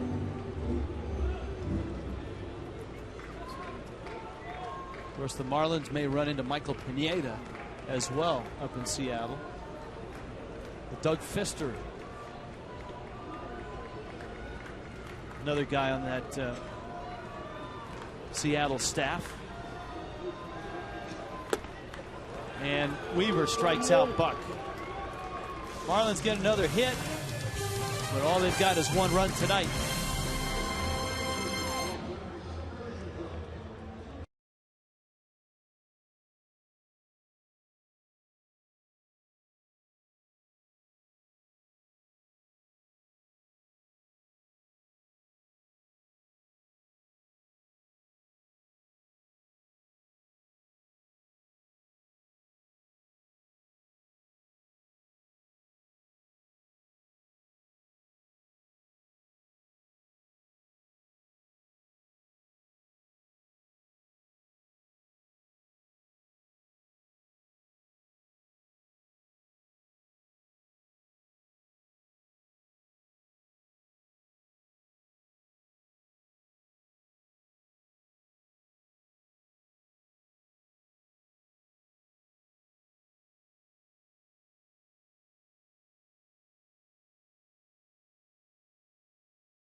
Ball Sanchez against Jared Weaver, a 1-0 Marlins lead. Larry Beinfest, president of baseball operations, joining us now in the booth as Sanchez delivers to Howie Kendrick. There's a strike. This has been a very tumultuous 48 hours for you, Larry, both personally and for the Marlins organization. I don't think it's been 48 hours, Rich. It was, just yesterday morning. And, Edwin communicated us that he was thinking of resigning. And when I got to the ballpark, we accepted his resignation. And it was a shock to all of us. And just a good man, a good baseball man, had been with the organization a number of years in a lot of different roles. And had some success here in the big leagues when he took over in the last year in the second half. I think he did a good job in these first 2 months. I think he did a very good job. And then really the last 3 weeks has just been extremely frustrating and tough on everybody. And unfortunately, he decided to move on. Edwin, a very proud man, and I think the losses really ate at him, and he took it very personally.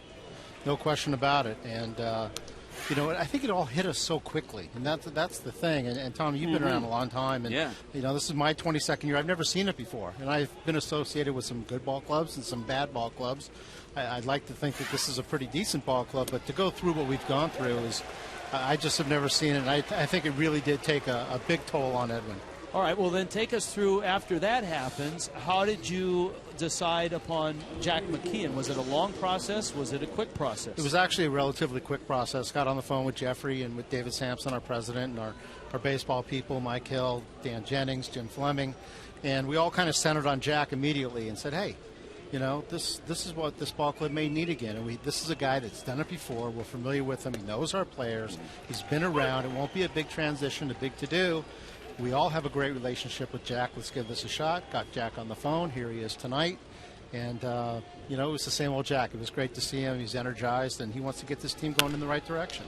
Well, we talked about that, too.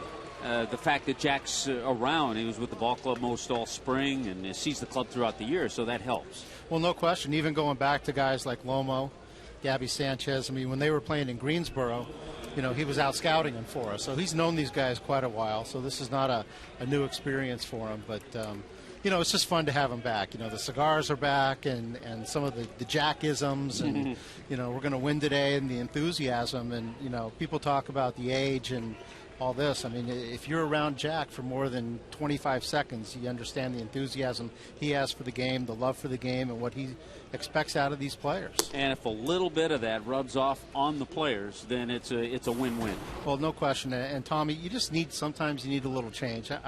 We would like to say there's any one thing that has caused the 20 out of 23 or the 17 out of 18 or whatever it is. I don't even want to count anymore. But it's been a lot of everything, and it's been hard to put our fingers on it. We haven't pitched well at times. We haven't hit well at times. The bullpen has had struggles at times. It's been a little of everything. So I think it's all 25 guys now coming together, maybe changing the culture, changing the look, changing the voice is something we've talked about in the last 24 hours, and I think Jack brings a lot of those qualities. Jeff Mathis at the plate. Anibal Sanchez delivered.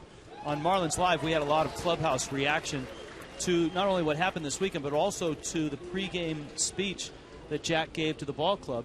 And hearing from guys like John Buck and Logan Morrison, it was a lot of Jack telling them, hey, I don't need this job, and look in the mirror, and you guys have to be accountable for that. And it seemed like from Buck and from Morrison that they were thirsty for that's what at least those two players like to hear. Well, I think Jack gives it direct right to you. I happened to be in there for that meeting today, and I heard a similar meeting like that in 03, and I don't want to bring up 03 a lot. This is a different team, a different time, and probably different needs. But Jack's very direct. He tells the guys in a very simple way what his expectations are, and if you don't do it, you're not going to, there's the door. And that's the way he said it. There's the door. I would think he's very direct with even not only the players that are playing for him, but the people above him in the front office as well. And with that in mind, there are some player issues that are question marks out there. And let's start with Chris Coughlin, because in the last 24 hours, we knew that the Marlins had sent Coughlin down to get his swing straightened out. What's the situation with his knee and his move off the disabled or off the minor league roster onto the disabled list? Well, what was going on is the knee was a little inflamed. The surgically repaired knee is actually in a different place, and it was a little bit inflamed, and I guess a little bit of weakness in the knee. And the rules of the game say you cannot assign a player that is injured, and technically Chris, although he was active and playing in the big leagues, the knee was bothering him a little bit, so we had to reverse that move. We'll just get him healthy now. And you know, this wasn't Chris Coughlin hitting 233 with a 299 on base. That's just not him. We need to get him right. So let's get him healthy first. Let's get the swing back, and then we'll get him here. As far as center field goes, he was doing a good job out there, but we need the production offensively from Chris Coughlin. Okay, Brad Hand is another question. As you see some of the moves, Coughlin onto the disabled list. Jose Seda is here. Now, Brad Hand is optioned to single A. He was slated to start in this series. Where does that stand? Well, where that stands is after Wednesday, we have off day Thursday, off day Monday, and we really don't need another start until July 2nd. We thought it was in Brad's best interest now to get him down to the minor leagues and get him going into a regular routine because we weren't going to need a starter. So the long and short of it is we sent him to Jupiter because AA is off Wednesday. We want him to pitch on his regular day, and that's what he's doing. So on Wednesday, we will have either a spot starter or a bullpen day. We'll get to that. We've been working on some other things. We'll get to that. We can keep you another half inning. We'll no get problem. To it. All right. Marlins on top right now. 1-0.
Register to win a trip for two to see the Marlins play in San Diego, the 19th to the 21st. Always one of the most popular trips. Airfare, hotel, and tickets to all three games in San Diego. Don't wait. Stop by your local Metro PCS store today. Metro PCS, wireless for all. Here in South Florida tonight, after an hour and 43-minute rain delay, the Marlins on top 1-0. That was Jack McKeon talking to Anibal Sanchez. This is Larry Beinfest sitting between us up in the booth. Let's finish the story of Brad Hand going down into the minor leagues.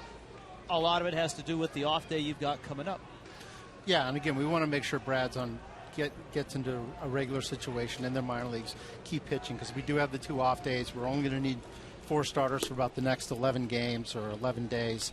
I'm trying to keep track of the days as it is rich with everything going on, but you know, I think Brad did a good job when he was up here, and I thought he was competitive in Tampa over the weekend. He needs to throw a few more strikes, but I think people got a glimpse of the stuff this kid has, and I think he has a good future with us. So will both of his starts be at Jupiter, or you can move him up to AA or AAA? We'll probably move him to AA. I think he'll pitch again on Monday in Chattanooga. But the whole thing with pitching in Jupiter, and I was rushing there with the inning ending, was AA has their all-star game and they're off, so he needed a place to pitch.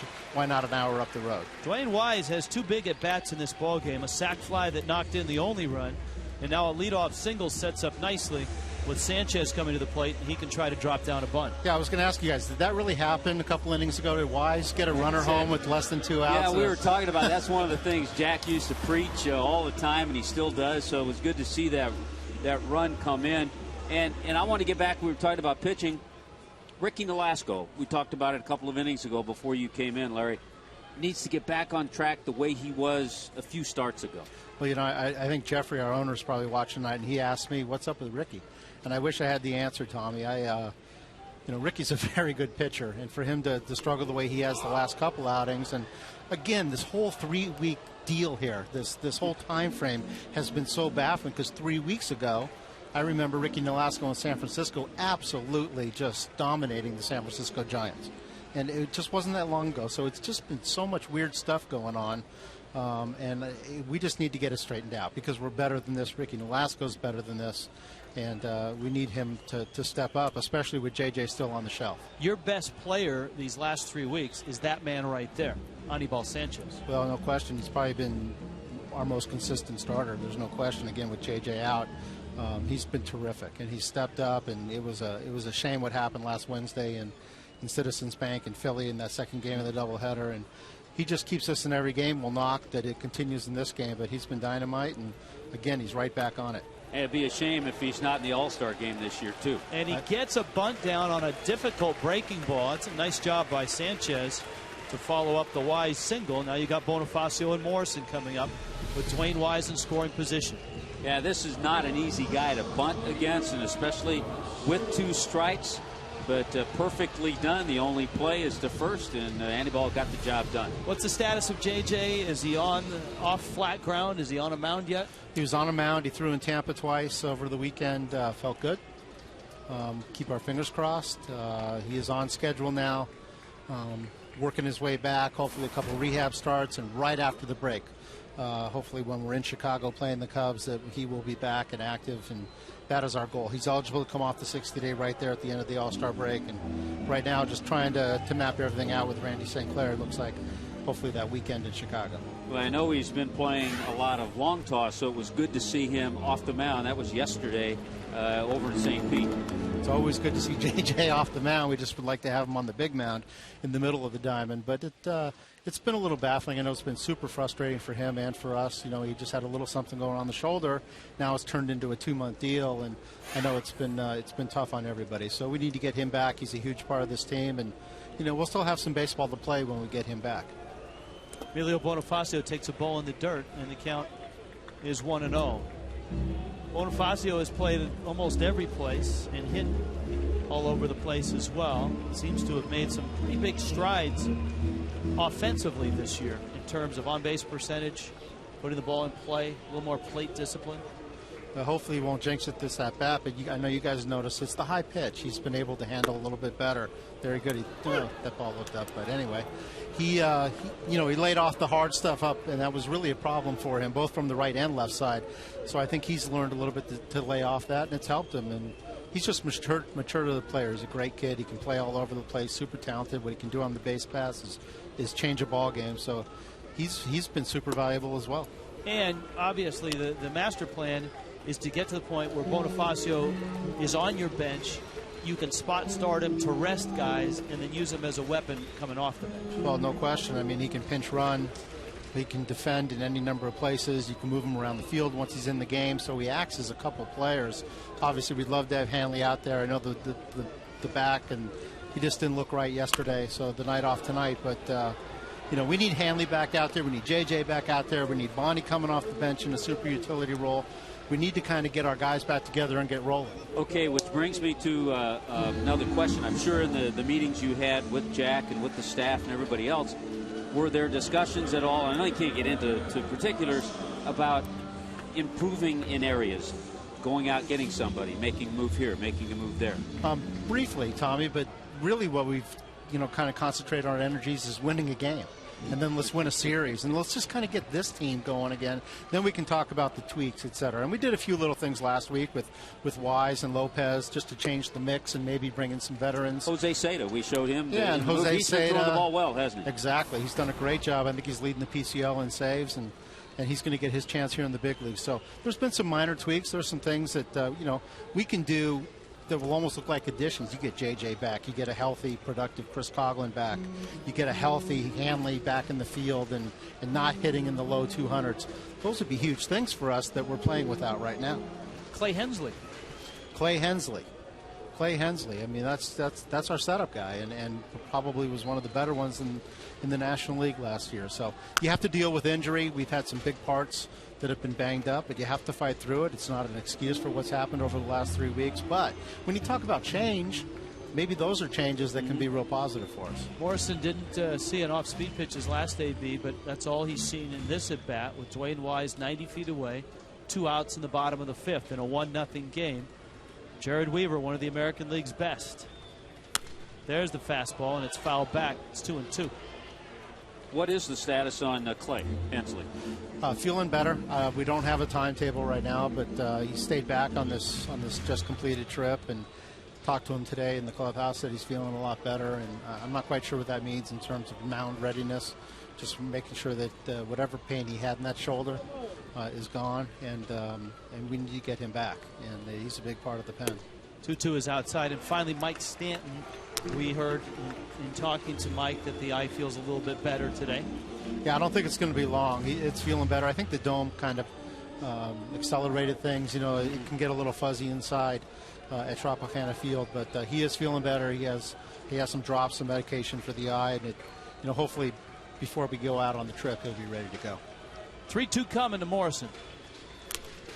Another fastball. It's amazing that Weaver throws up that stuff, and then all of a sudden 89 looks like 95. Yeah, we talked about that at the very beginning because of his delivery and the motion that he has. Even though he doesn't throw 95, it gets on you quickly. Tommy, question for you. Sure, go ahead.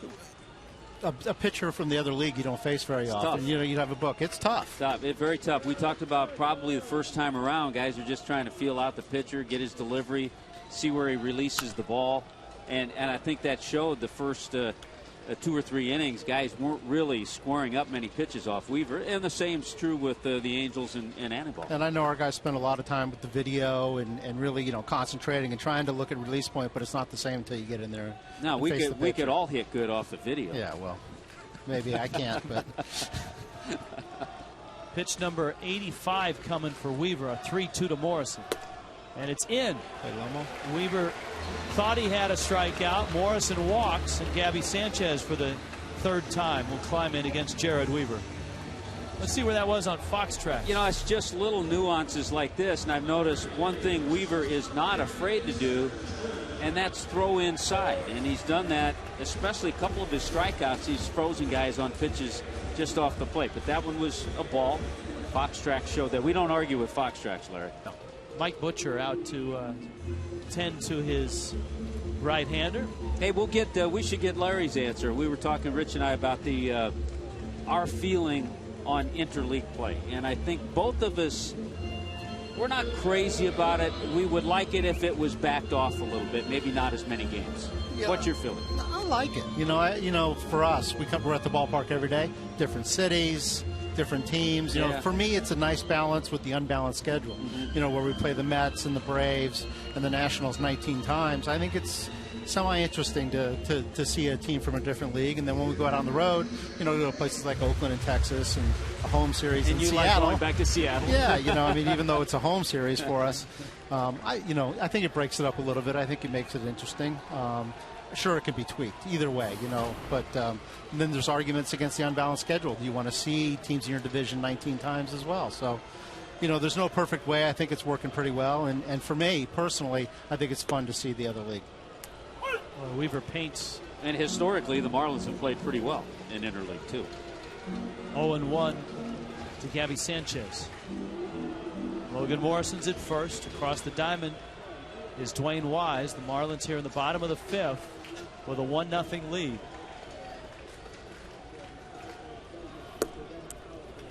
One rides outside. Ball and a strike.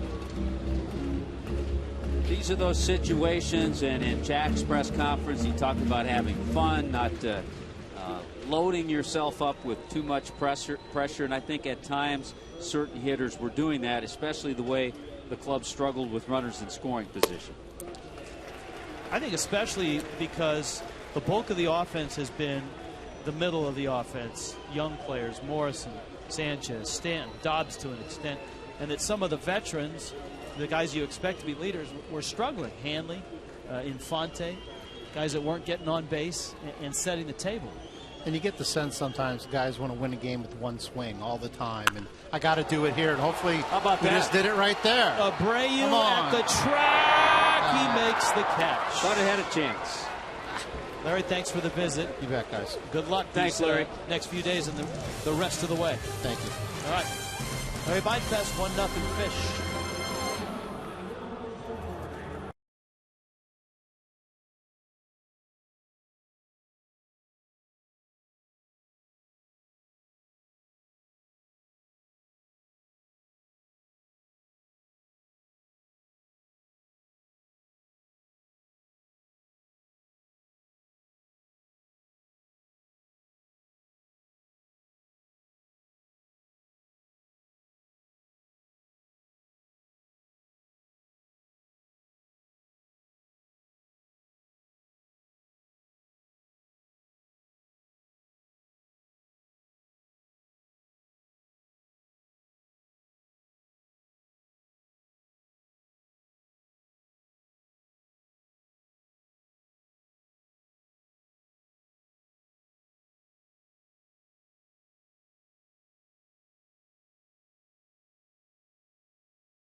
En español vía Zap y es presentado por KFC.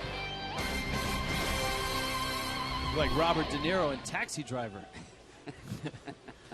You talking to me? He's on the edge of his seat because this is a 1-0 ball game. Anibal Sanchez flips up a breaking ball for a strike into the 6th inning. 1-0. Marlins on top. Meister is Turris in the top of the order with Eric Ibar and Torrey Hunter to follow for the Angels. And Anibal Sanchez right now. Remember the last time out, he outdueled Roy Halladay. Well, tonight he draws Jared Weaver. Man, it's interesting, too. The Angels have had a base runner every inning. But we mentioned the double play in the 3rd inning, 3-6-1, the 5-4-3 double play in the 4th. They've really helped out. The Angels, by the way, have hit into the most double plays of any American League team. Here's the 0-2. Man, you wouldn't think that as fast as they are. That's right. Exactly. And as much as they put the game in motion. You might be surprised at the National League leader, the Cardinals. Turris has doubled and reached on an error. Who suffered a big blow today. Well, the blow came yesterday, but it was confirmed today. A broken wrist for Albert Pujols. He will be out up to 6 weeks. They just got Matt Holliday back in their lineup.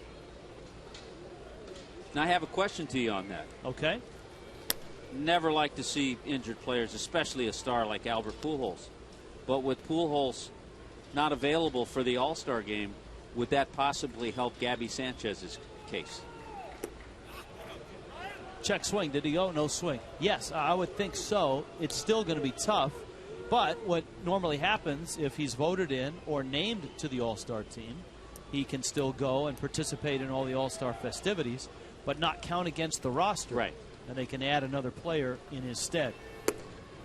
That moved right back over the plate. A terrific pitch by Anibal Sanchez. Strikes out is Turris.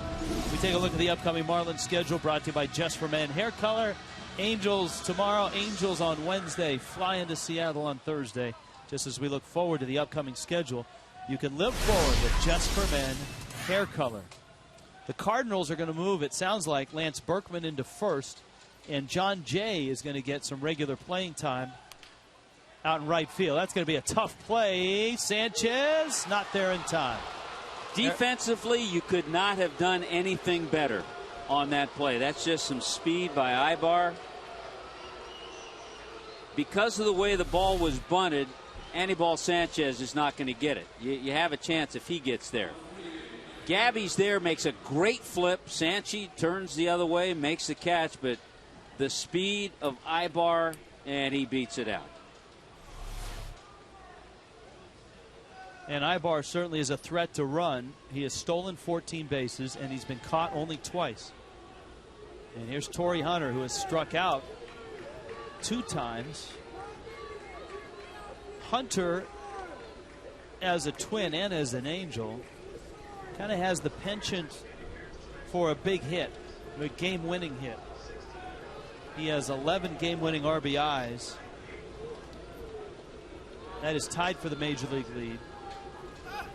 15 go-ahead RBIs. Is that a balk?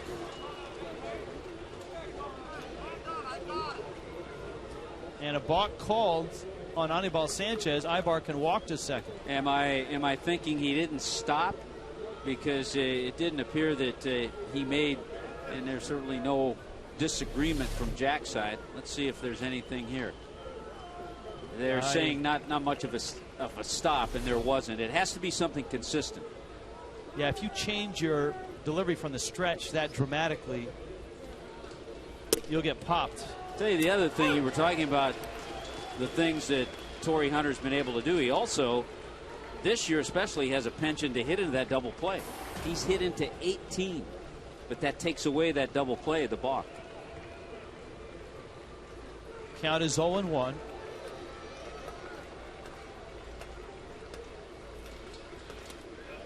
And that handcuffed Buck, and it rolls to the on-deck circle. It's going to be called a wild pitch, but it must have crossed Buck up because he really had no clue. Well, with the man on second, he's sitting inside like a fastball, and it's a slow breaking ball. See how he reaches up? He thinks it's going to be a fastball. He's crossed up, and because of that mix-up, the ball gets by, and all of a sudden, Eric Ibar's at third base after a balk and a wild pitch. Well, those are 2 enormous plays in a 1-0 game. The infield has to come in. Counts 1-1 to Hunter. Fastball, a strike. It's 1-2. Well, he struck him out in the first, struck him out in the fourth. He struck him out in the first and in the same situation. Runner at third with 1 down. Ibar blazing speed. Abreu's on deck. 1-2 coming. Yeah, on that mix-up, anytime you see a catcher set inside, 99% of the time, that's going to be a fastball. And Buck set up inside. It was that slow breaking ball. He raised up for it because he thought fastball initially. Sanchez 2-2. Just missed. Crowd wanted it, but it looked out. Pitch number 6, and it was out.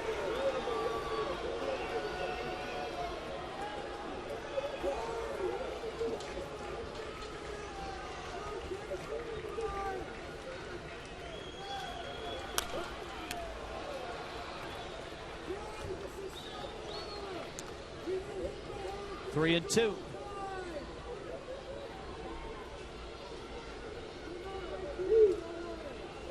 There's Abreu. Ibar is 90 feet away. Anibal Sanchez going after Torrey Hunter with the infield in a 1-0 ball game.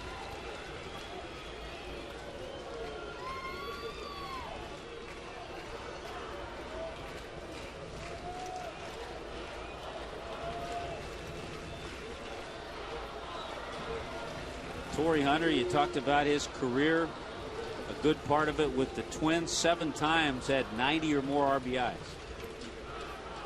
He was elected to the All-Metrodome team.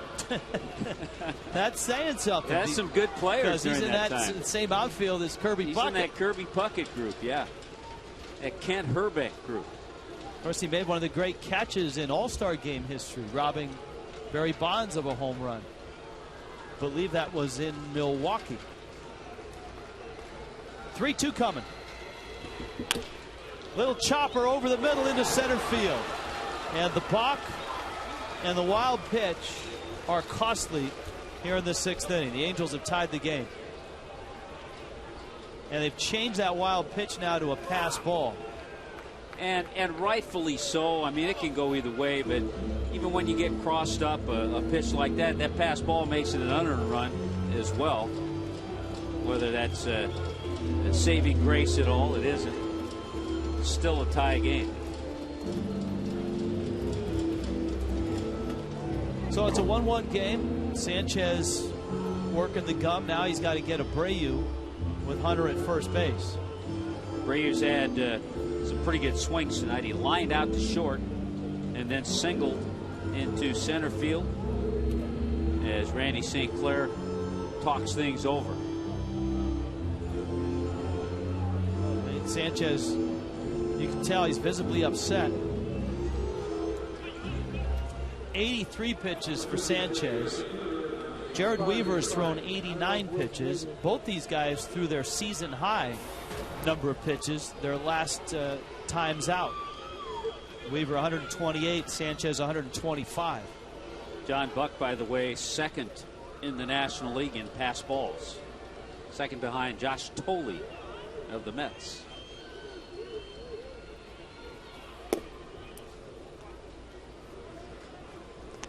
Abreu takes ball 1, infield hit, and he's lined out. There was a time when Hunter was a little more of a stolen base threat. He's about to turn 36. Heck, Abreu is 37 now.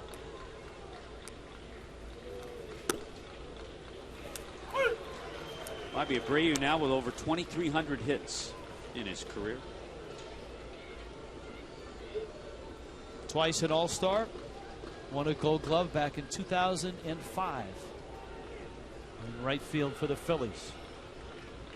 A look at Hunter. So he's stolen 174 bags. You know, the Marlins saw Johnny Damon pick up his 500th career double. Quite an accomplishment. Bobby Abreu has 541.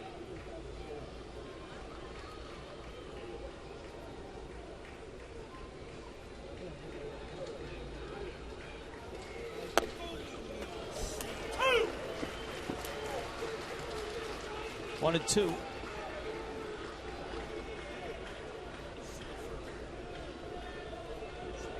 Abreu, Venezuelan.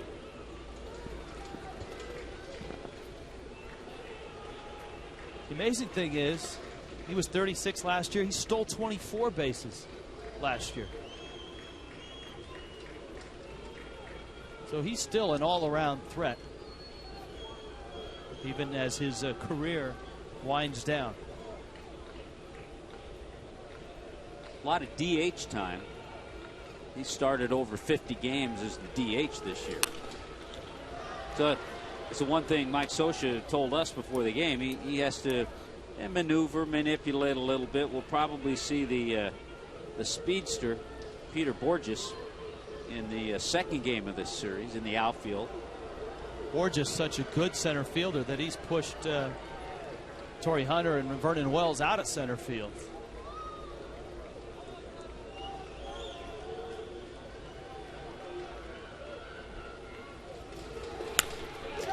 Fly ball, Morrison, a running catch.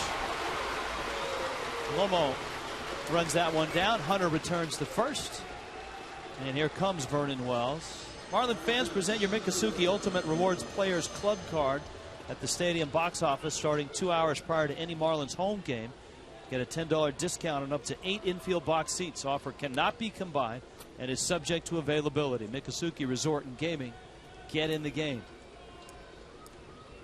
Now Wells.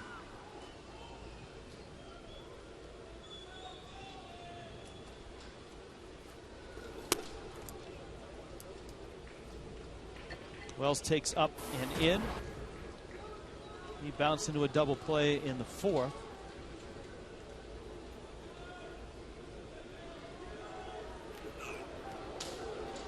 That, you could hear Torrey Hunter react, hit the runner as he was diving back into first. Sanchez, Anibal kind of tipping his head to apologize. Yeah, Torrey Hunter always with that great smile. You could have Torrey Hunter and Emilio Bonifacio in a smiling contest. Guys always look like they're having a good time.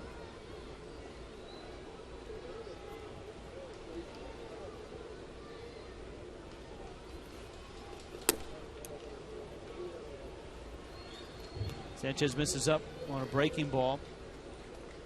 Wells is 32, and the Angels acquiring him. I told you the Blue Jays are picking up $5 million of his salary this year. He signed through 2014 at about $23 million a year.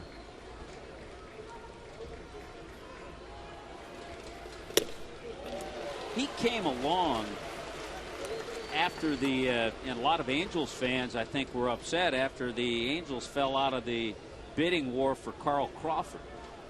And it was almost like, okay, got to do something. And Vernon Wells came along after that.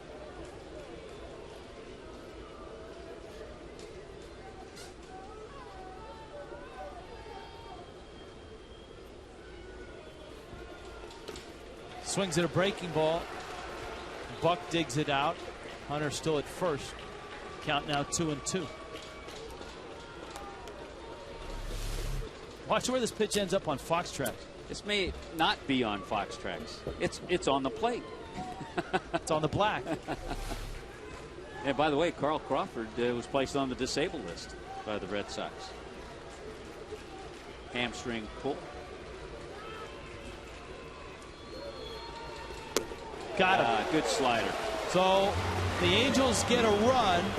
Sanchez finishes the inning, visibly upset in a 1-1 game.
At 80, Jack McKeon is back as a big league manager. Sun Life Stadium tonight, rain delay of 1 hour and 43 minutes. Push this one back.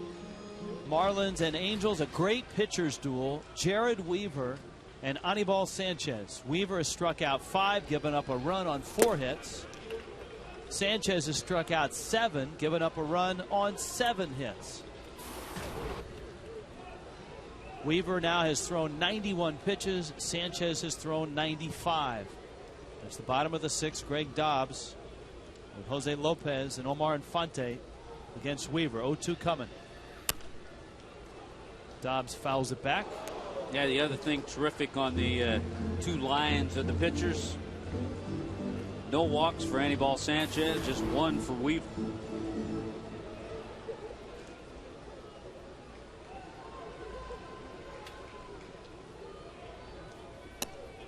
That rising fastball misses. Dobbs attended Weaver's alma mater, Long Beach State, for a season, then transferred to finish his college career at Oklahoma.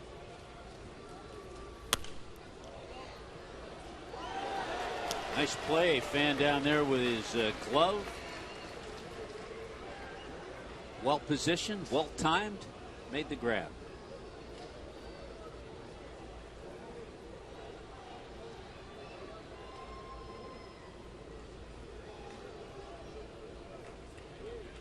Here comes the 1-2. Dobbs into left field. That's going to fall. And another base hit for Greg Dobbs. Let's check in with Allison Williams. Rich, there's a theory in baseball that former catchers go on to make the best managers, and there's certainly been a lot of guys that have followed that path. With the Marlins today naming Jack McKeon their skipper, there's now 1/3 of the major league managers were former catchers. You can see the list there. It includes his counterpart tonight and Mike Scioscia, and the previous 2 managers that won the World Series are on that list, and Joe Girardi and Bruce Bochy. And the idea is that as a catcher, you are most like a manager during the game. Also, with your position on the field, you get more insight to the game. The plays develop in front of you. And then there's also the theory that they have to deal with and juggle a lot of different personalities in that pitching staff, and that can help when it comes to managing. And I went back further than just the last 2 World Series. I looked all the way back to 1996. So the previous 15 World Series, 10 of those teams were managed by guys that were former catchers, and that includes McKeon in 2003 and Scioscia in 2002. Guys. And Allison, Tommy and I have been talking the last couple of weeks about the Mike Scioscia tree that is starting to spread out in the big leagues. Yeah, with Joe Madden, who was mentioned, Bud Black. Ron Renicky up in Milwaukee. Ron Renicky doing a great job with the Brewers. And that has to make Mike Scioscia feel proud. And, of course, Bud Black was the pitching coach for that World Championship team before going down to San Diego. Madden and Renicky, longtime aides on that staff as well. A little flare out into left center field, but running it down is the speedy Eric Ibar. Dobbs has to retreat to first. Here comes Infante. So the old term, the tools of ignorance, really pretty meaningless when you see all those former catchers that are managers. Steve Cishek in the bullpen right now. You know, the fascinating thing to me is that there aren't more pitchers that become managers. Bud Black, to my knowledge, is the only pitcher in the big leagues as a manager. Part of me understands why, but another part of me, especially in this day and age of baseball, you would think so because of the way pitching staffs have to be handled. Of course, the flip side of that, as Infante stands in, the flip side of that is there aren't many non-pitchers that become pitching coaches. And maybe the best pitching coach of all time was not a pitcher, and that's Dave Duncan in St. Louis. Duncan, a former catcher.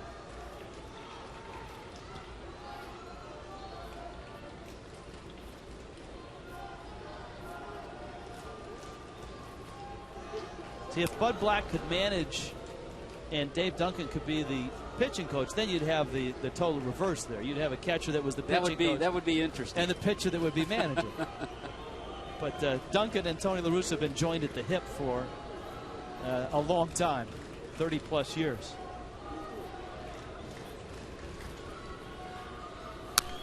Fonte has not had comfortable at-bats tonight, though few have against Weaver. Fly to left, fly to center. 100 pitches. He's a horse, though. Weaver last year, a career high in starts and innings. 34 starts, 224 innings. You know, to go along with the 224 innings, 233 strikeouts. He's got 3 complete games this year. So he's comfortable this deep, this high in the pitch count. Of course, the good news for the Fish is it's the bottom of the 6th. And it's a National League game. So you get a pitcher that's on a roll, and the manager, in this case Mike Scioscia, is going to have to make a decision if his spot in the order comes up.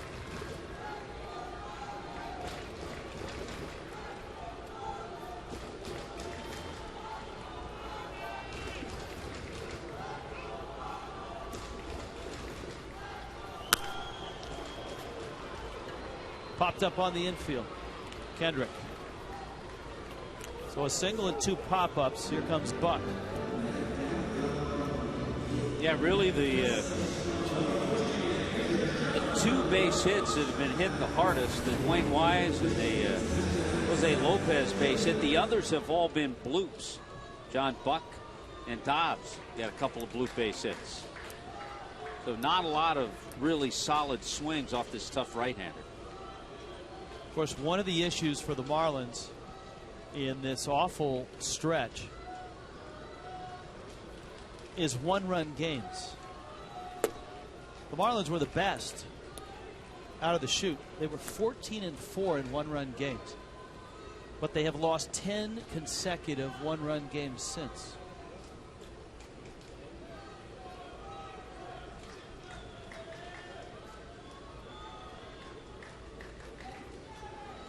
That's Dobbs at first. 0-1 to Buck. He's on the move. A snap throw. God, that's a heck of a play by Jeff Mathis. An athletic play who had to short hop the ball, pick it up, and almost as a middle infielder make the throw. Watch this throw by Mathis. Wow.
Angels, Marlins. And Sanchez starts with a fastball on Howie Kendrick, and it's fouled back. 0-1 with Kendrick, Mark Trumbo, and Jeff Mathis. 6, 7, 8 coming up for the Angels in the 7th. Sanchez changeup misses outside. Rich, you and I were talking between innings. The attempt by Greg Dobbs, it wasn't a bad play. You're always taught as a runner, that ball's in front of the plate, catcher blocks it, especially in a tie game. You're trying to get into scoring position. That took an above average play. That took a great play to get Dobbs at second. He did everything right. He shuffled off, got the jump. Mathis just made a tremendous play and was appreciated by his pitcher. Yeah, you saw the reaction by Weaver. That one is over the head of Gabby. Dobbs, who's in right field, over to cut it off and fire it in. And so Howie Kendrick, who can steal you a base at times, is aboard. Now you've got Trumbo, the big power hitter, with Mathis, the catcher, behind him. The really frustrating part, I mean, there have been so many things frustrating during this month of June. And Larry Beinfest pointed most of the things out. It's been a combination of everything. But in this month alone, ground ball, diving, stop Infante, out there! Yeah! Double play! Infante and Emilio Bonifacio. We talked about one of the constants has been the defense, has been there this month. You're not going to see many better double plays than this. The stab, the flip, the throw, and got Trumbo in plenty of time. Watch this play by Infante, who's cheating over a little bit for 2. Throws a little low, but Bonifacio handles it. Annabelle liked it. But the other thing I was trying to bring out offensively, the Marlins have had 11 games this month where they've scored 2 runs or less. And you're not going to win a lot of those games. And in this case, the Marlins haven't won any of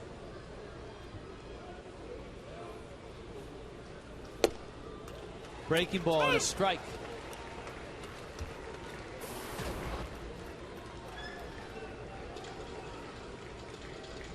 Mathis, who made that terrific throw, kind of wrong-footed the throw.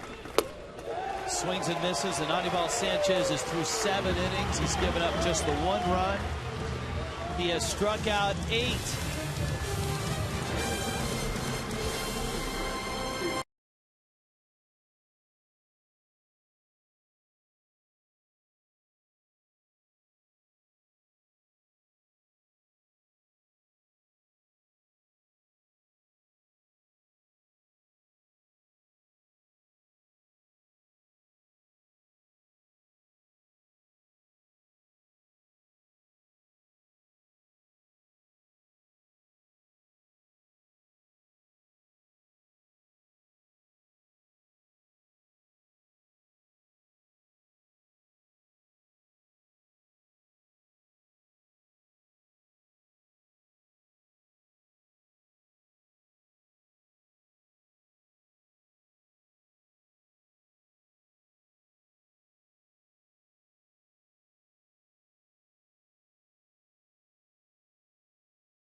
To the bottom of the 7th inning. A good ball game, 1-1 ball game. We get to our Warren Henry player profile, and it's a guy who'll be coming up this inning. Done a nice job so far, and that's Dwayne Wise. Wise, 33 years of age, out of South Carolina. His 5th major league team was with the Marlins in spring training, and then had an opportunity, was released, went to Toronto, and now is back in the big leagues with the Marlins after signing with New Orleans. Now look at that spelling, D-E-W-A-Y-N-E. It is Dwayne, and I was talking to Dwayne before the game. He said, you know, I've been known as D Wise since 7th grade. I've been getting on my parents, even to this day, for spelling it D-E because everybody goes D Wayne, and it's really Dwayne. So I said, well, how'd you get the name D Wise? And he said, well, my math teacher in Ms. Fisher is a math teacher in 7th grade in Chapin, South Carolina. He was doing something wrong in class, and she went, D Wise. And he said, you know what? I like that. So ever since then, he's been known as D Wise. So far, so good for the Fish. He's a great football player, quarterback in high school, and he turned down a scholarship to play football at the University of South Carolina. Was a quarterback and defensive back. Oh, D.Y. is having a good game tonight, and probably would have made the club out of spring training if not for a foot injury.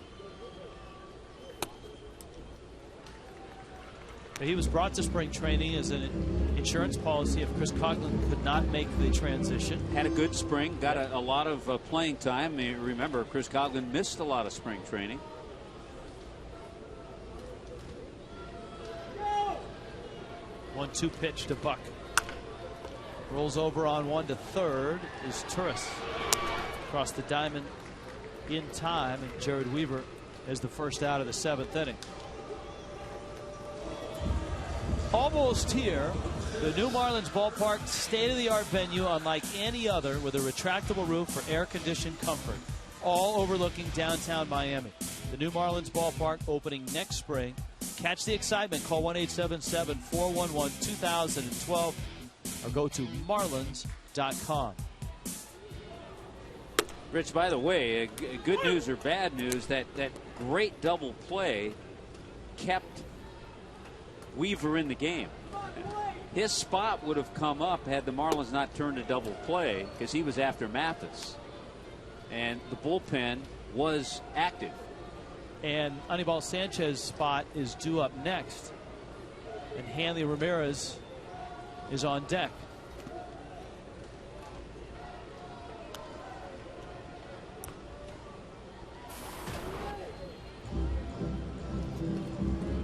Count 1-2.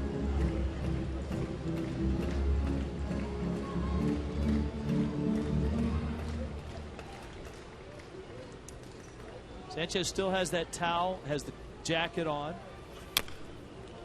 If Wise were to get on base here, there's a chance that Sanchez can come up and bunt and stay in the ball game. But if Wise were to be retired, you'll probably see Hanley Ramirez up.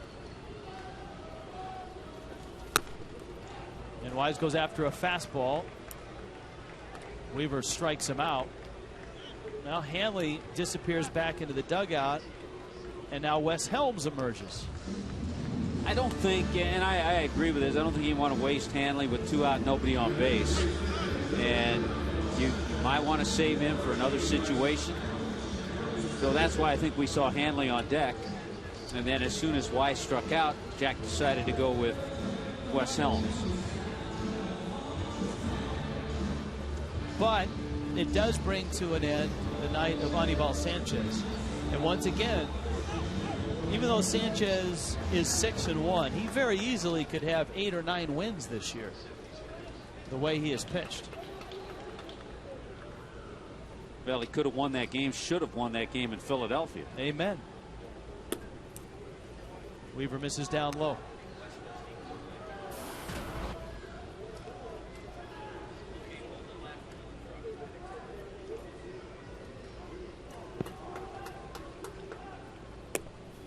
Two breaking balls to Helms, and it counts 2-0. So it's probably the end of the road for Weaver. It's the end of the road for Sanchez. Rich Thompson in the bullpen. Knee-high fastball.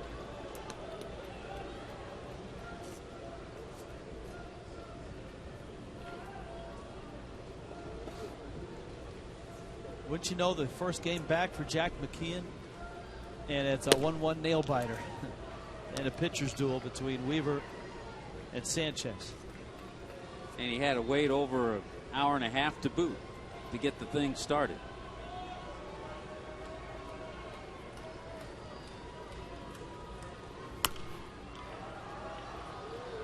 And by the way, not an easy guy for a right-handed hitter to go up there off the bench and pinch hit against. After watching, I mean, you can do it, and Wes does as good a job as anybody from the bench, watching what the starter's doing, watching how the other hitters are reacting. 3 of the Marlins' 5 hits have come from the left side of the plate. And we told you right-handed hitters against Weaver came in at just 161 with a 218 on-base percentage.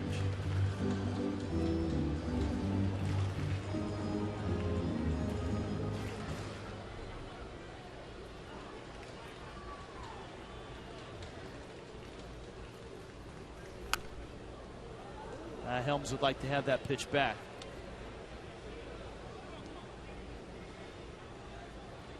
One Sanchez protecting the other.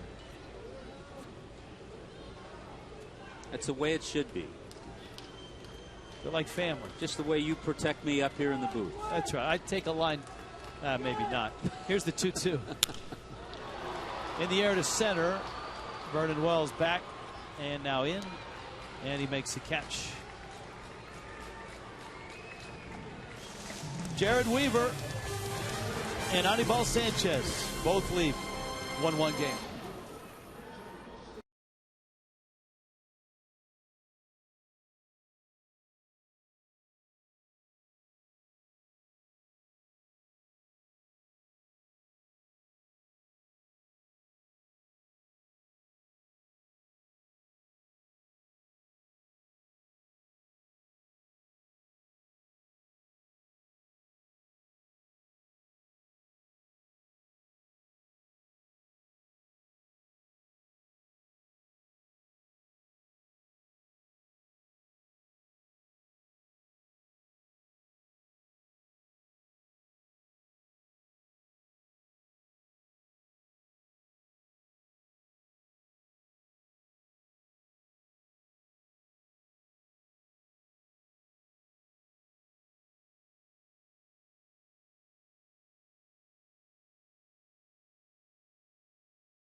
The 8 greatest moments in Major League Baseball All-Star Game history are going head-to-head to determine which is the most memorable of all time. Go to MLB.com/moments and vote now for your favorite midsummer classic. And tune into the 2011 MLB All-Star Game on Tuesday, July 12th, 8 Eastern, 5 Pacific, here on Fox to find out who won. 1-1 here in the 8th. And Steve Cishek comes on to pitch for the Marlins. And we're going to see Cishek against Alberto Callaspo. Yeah, that's a good broadcaster's tongue twister. Callaspo against Cishek. We saw Callaspo a little bit with Arizona. Also a Kansas City Royal in his time in the big leagues. Callaspo taking Weaver's spot. So Weaver goes 7. Sanchez goes 7. Both give up just the 1 run. The Angels had 8 hits against Sanchez. And the Marlins had 5 hits against Weaver.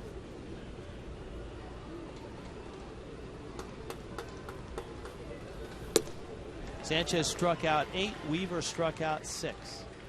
Sanchez threw 102. Weaver threw 121. Well, you bill it as a pitcher's duel. It was.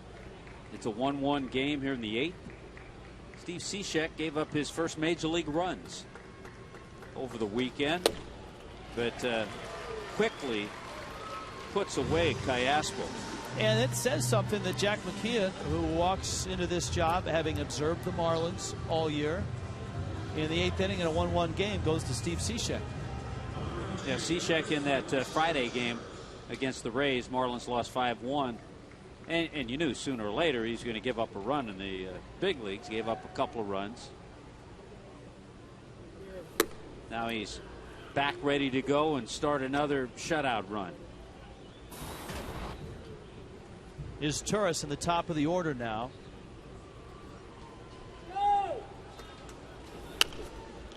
And he fights it, fouls it off. It's 1-1. Rich, before I forget, and you and I are always so happy to come home because our audio is so great. Good call. We've got to wish a happy anniversary to Mark Butler and his lovely wife, Kim. Here's the 1-1. Liner into center field. It's a base hit. And it's a South Florida love affair, Tommy. They have been together, I believe, 19 years now. Next year, big one. And they met underneath the scoreboard at the old Orange Bowl. And I think word has it, they're trying to figure out in the new ballpark exactly where that will be. so they can celebrate number 20 next year there. Hopefully it's not the home run fountain in center field. I think Mark's hoping it's the pool. Cishek now trying to keep his Turris close to first. He's got 6 stolen bases. Choate and Badenhop are up.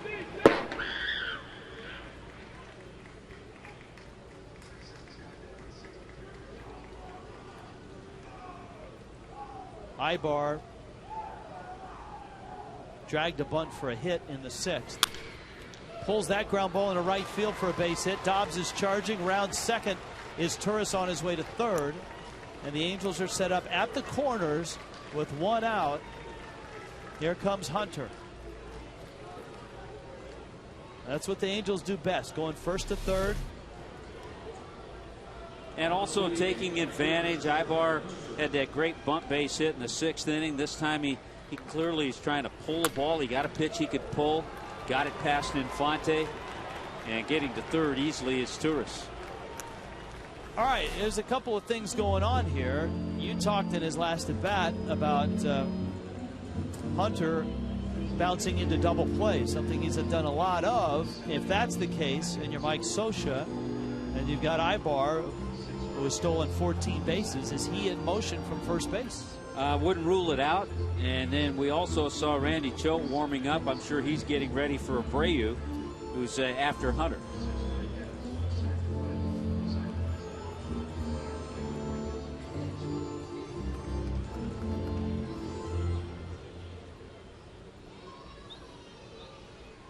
Hunter with a base hit back in the 6th. That was the big inning for the Angels.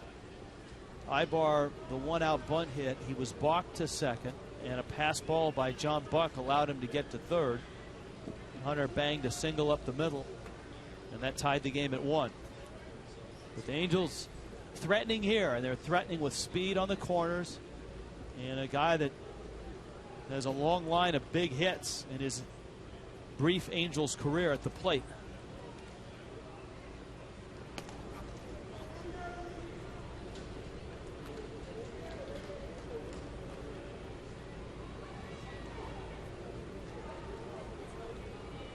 I think one of the biggest advancements with advanced scouting and video helps teams in a series like this in finding out all the facts about Steve Cishek. Is he quick to the plate? Can you steal off of him? Instead of having to wait 3 or 4 pitches to figure that out during a game. Yeah, the Angels have an advanced scout that has watched the Marlins the last week to 10 days as well. They have all the video, all the times, his time from home plate, or rather from the mound to home plate. Runner goes, swing and a miss. Buck, no throw, and the Angels steal the bag. I think clearly Torrey Hunter just, I'm not sure if that was a hit and run or if he just swung to swing and miss to distract John Buck, because he swung at the last minute. It was a sinking fastball in. John Buck didn't have a chance. But all of a sudden the count's 0-2. So that's what leads me to believe that he might not have done it intentionally. Infield in. Now the 0-2. Fastball, ground ball. Runner coming home. The play is to first. And in time, you got such speed at third that I don't think Lopez had a shot at his Turris. And the Angels have a 2-1 lead. Their first lead.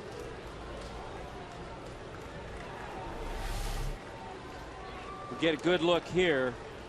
High chopper. Well, I don't know. I think he may have had a play.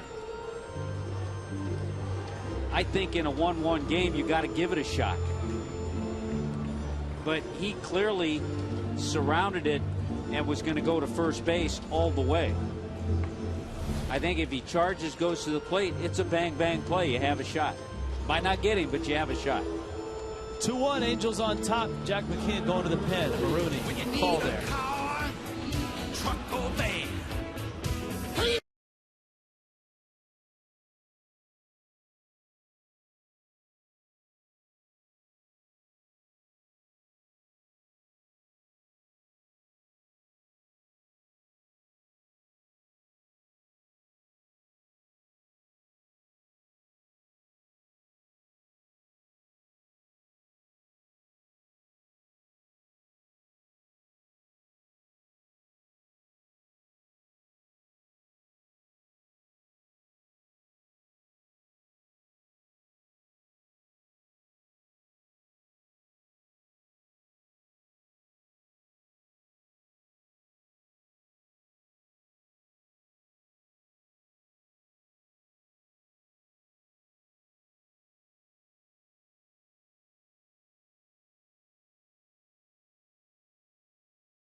8th. It's a 2-1 game. There's 2 outs. And here comes Randy Choate. You've got Eric Ibar at third base and Bobby Abreu at the plate, who is 1 for 3 in this game. And a breaking ball for a strike. It's 0-1. It was Bobby Abreu. We were talking about this the other day, who was picked up from Houston by the Rays. They were the Devil Rays at the time in the expansion draft. And they traded to the Phillies for Kevin Stocker. They needed a shortstop. They wanted a shortstop, sure-handed guy, and they traded him to Philadelphia for Kevin Stocker. And I have no idea what Kevin Stocker's doing now, but Bobby Abreu's still playing. There's Ibar, a key hit in this inning, and a stolen base.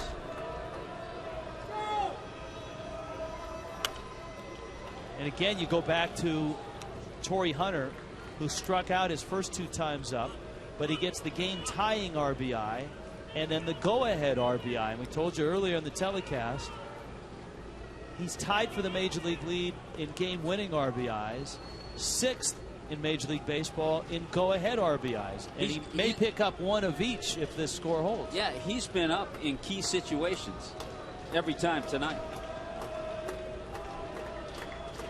1-2 to Abreu.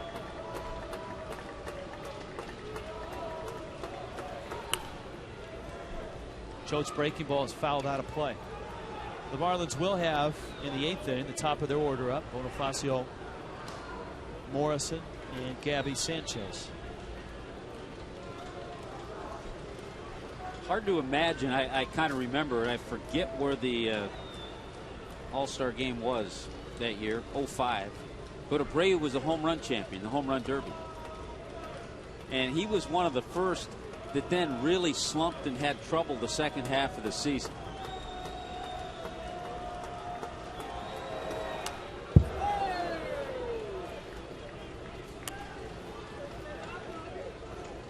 JM Lexus presents our leaders of the game. American League strikeouts, the Angels. A ton of strikeouts. JM Lexus price made us #1. Click jmlexus.com to find out how. Mike Scioscia pointed that out to us tonight in the clubhouse. Said, hey, you'd be surprised at how many strikeouts we have. More than he would like.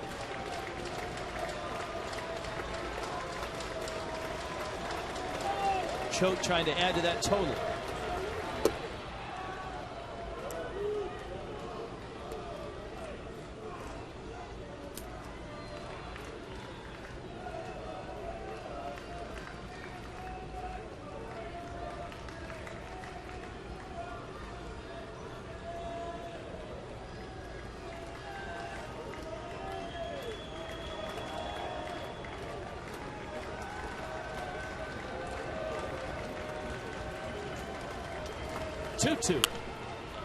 Popped up, Lopez and Bonifacio. It's Bonifacio and Lopez. Lopez makes the catch simply because he was taller than Bonifacio. Angels get a run and lead it now 2-1.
The American League teams. Fans have spoken.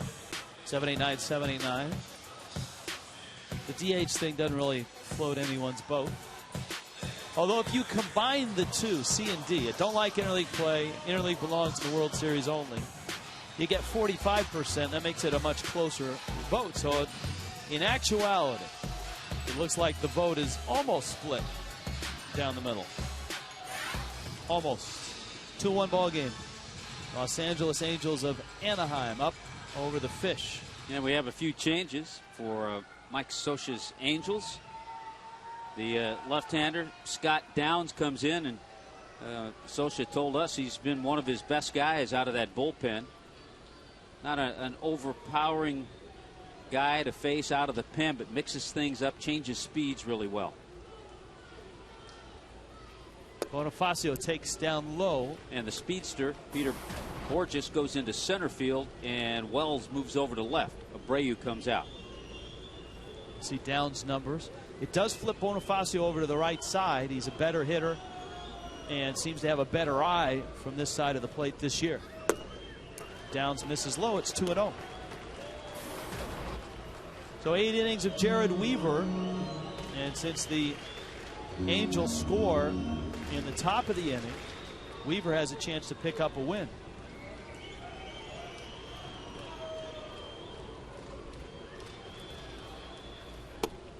There's a strike to Bonifacio. Our crack staff, Rich, just working overtime tonight. We brought up the name Kevin Stocker. He actually finished his career in 2000 with the Angels.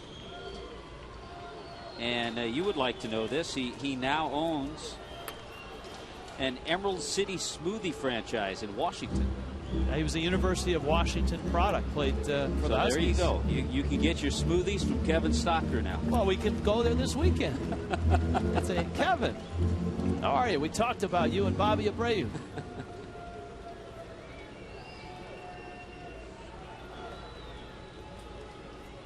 Downs has been around a long time. Pitched a while in Toronto and in Montreal.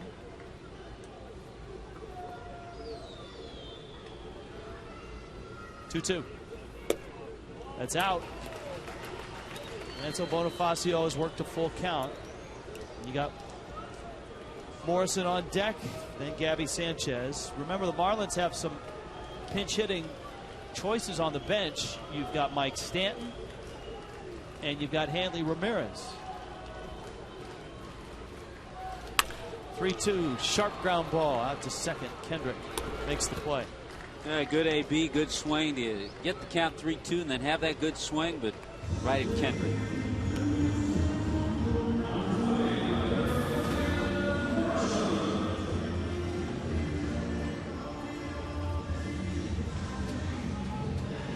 So here's Logan Morrison now. Morrison tonight reached on an error, bounced out, and walked.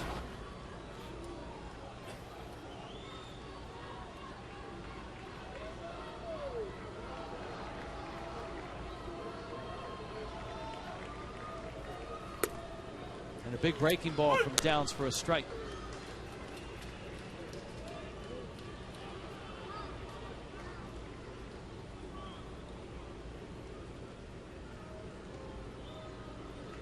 Downs, a workhorse for Toronto and a very good one. 2007, 81 appearances and a 2.17 ERA, 66 appearances in 08 with a 1.76 earned run average. Last year with the Blue Jays, 67 appearances and a 2.64 ERA. Got enough of a fastball. That's a swing, says the third base umpire Brian Gorman. And he got that swing on an 88-mile-an-hour fastball. Let's see if Lomo commits. Close, very close.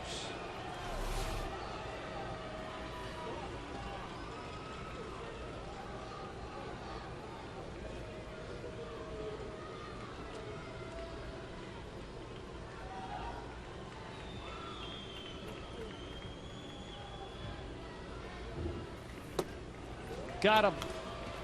So Morrison strikes out. Downs has retired the first two he's faced.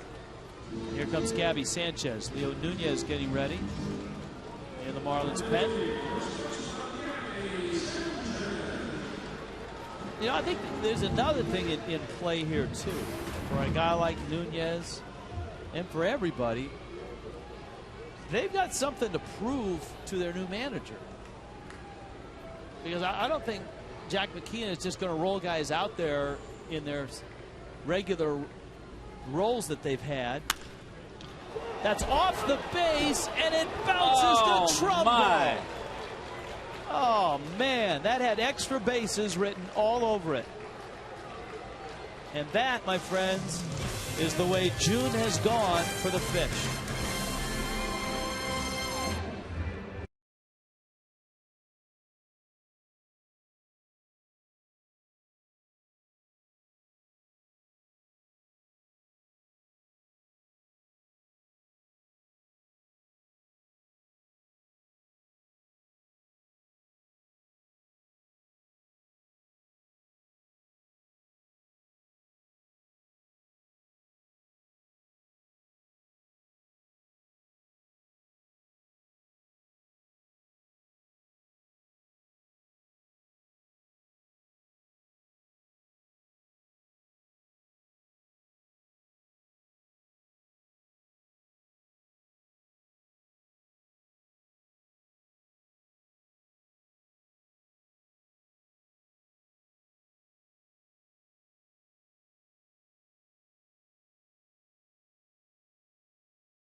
They say that you make your own luck, and the Marlins have, in this case, a screamer.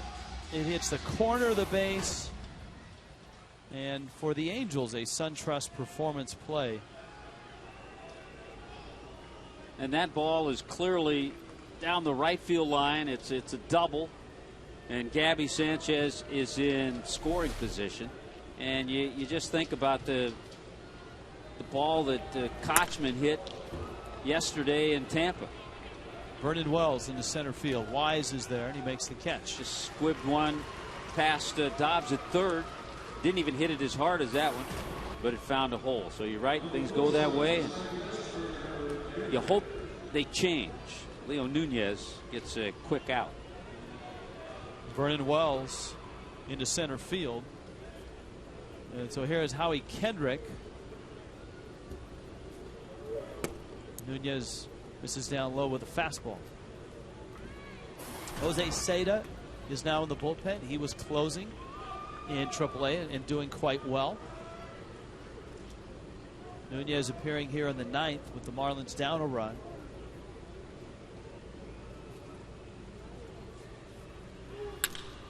Kendrick, left center field. That's well hit. Wise is on the move. And it takes a hop up against the wall. Kendrick around second, cruising towards third, and then puts on the brakes.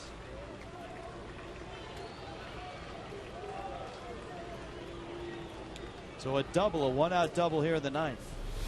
Well, Kendrick picking up his second hit of the game at a fastball right there and hits it well. Wise can't chase it down, but gets it back in quickly. Kendrick was thinking about three. And not a bad idea with one down. But D. Wise got it in quickly, and there quickly Kendrick puts the brakes on. Kendrick close to a 300 career hitter. Now Trumbo takes down low. Trumbo was offered a scholarship to USC, turned it down, and he signed after the 04 draft, worked his way up the Angels ladder. Last year in AAA, he clubbed 36 homers and drove in 122. Ground ball, backhanded by Lopez. Long throw across, nice play.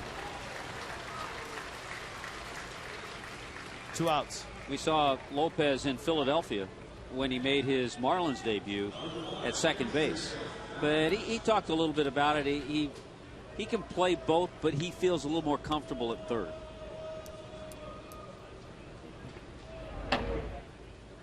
Jordan Walden.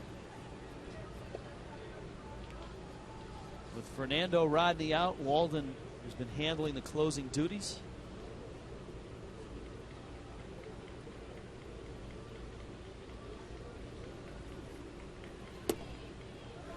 And here is Mathis, who is 0 for 3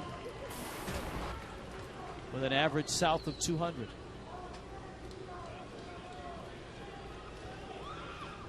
Well, we've seen his defensive abilities tonight, that throw to second to get Dobbs.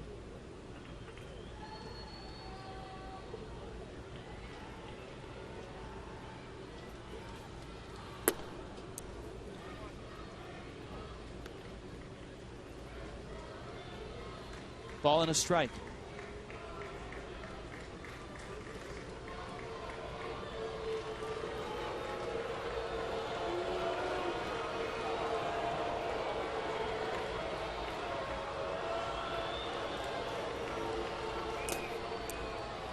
Nunez misses. Now this is a perfect example of a guy that if you're Leo Nunez, you got to really go after. Mathis is 0 for 3. He's hitting 192. Peter Borges is on deck.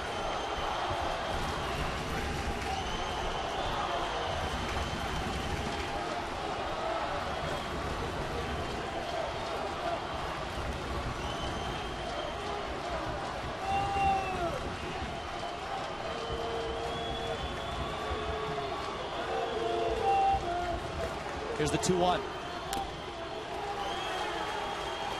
Yeah, I agree with you 100%. No way that you do not want to go after this guy.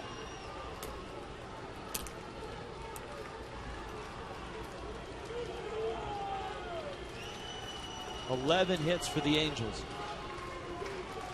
Anibal Sanchez, 7 innings, outstanding again. Struck out 8, gave up just the 1 run. 2-2. Got him with a fastball. Marlins need a run. Bottom of the 9th. 2-1 Angels.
Brought to you by Marooney, South Florida. When you need a car, truck, or van, who are you going to call? 1-877-MAROONEY.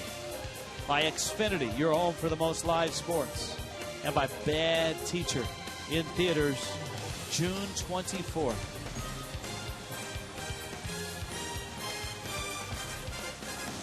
Can't say that it's Trader Jack's debut, but his reemergence here. Tonight, the Marlins down a run in the bottom of the ninth. And they're facing a young right-hander who's just 23, but is making quite a name for himself. You see the saves and the save opportunities. You see the strikeouts. You also see the walks. He can get wild, but he has a hard, funky fastball. Delivery, a little hesitation to it, but he'll throw 96 to 99. He has converted 9 consecutive save opportunities. First up is Greg Dobbs. And the funky delivery just popped 98. He'll get into grooves where he'll throw 10 or 15 fastballs in a row.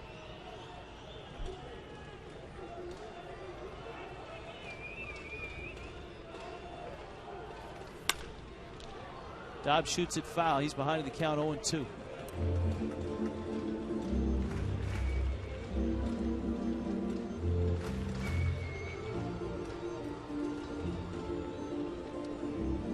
Told you that Fernando Rodney is on the disabled list. Upper back strain. Walden. Boy, after all the quick looks at 2 fastballs, what does he see? A curveball. You know, again, you're facing someone you've not seen. Look at that funky delivery. And you see a scouting report, and you hear scouts say, boy, he's just going to blow fastballs. You may see high fastballs. You got to try to lay off that. And after 2 fastballs, he drops a 78-mile-an-hour curveball in there. So here's Hanley Ramirez now.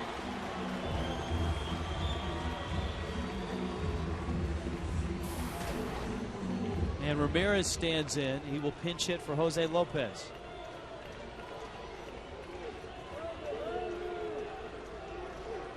Ramirez not in the starting lineup tonight. It's being reported by a variety of news outlets that he was late for the team meeting as Jack McKeon addressed the team. Hanley shoots it foul. And it's 0-1. Not a lot of pinch hitting experience, but some success.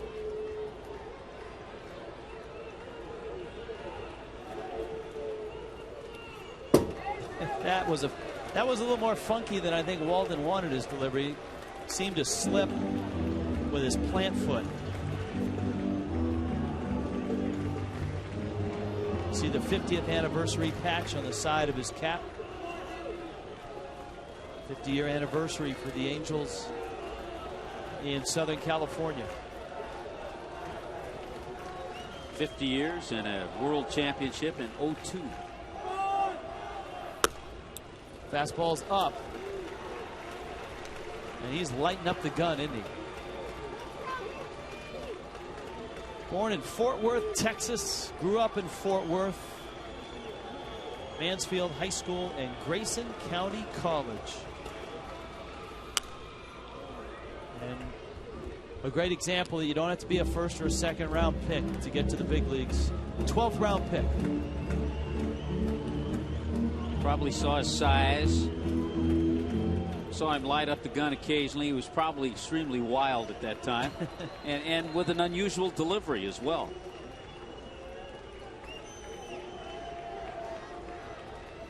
Two. It's almost like he jumps at when he delivers the pitch.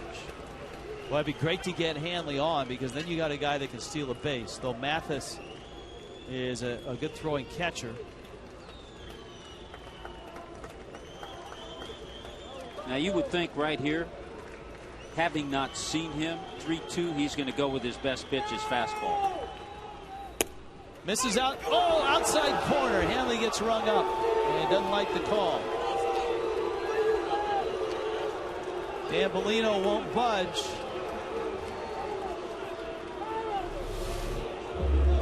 Box tracks. Yeah, Boy, that's right on the edge. Either way, it's pretty nasty. Fastball, borderline. And 98 boring in on Infante, and it's 0-1. So a strikeout of Dobbs, a strikeout of Hanley.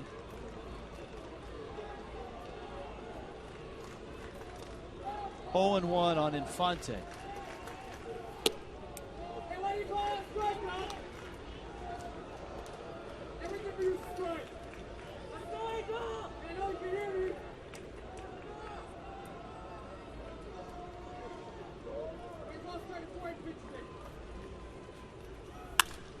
There's a ground ball out to second, and the Angels have extended the Marlins' losing streak to 11 straight. Los Angeles wins the first of this 3-game series, and the Marlins have lost 11 straight one-run games in this span of June. 2-1 is the final. 11 hits for the Angels. The Gunther Volkswagen drive of the game. Actually, a couple of drives as Torrey Hunter drives in 2 runs. He adds to his total of game-winning and go-ahead RBIs. Drives in both Angel runs. 2-1. Mike Scioscia and the bunch doing quite well in the National League East. They took 2 of 3 for the Mets, and they beat the Marlins tonight. Marlins Live is coming up.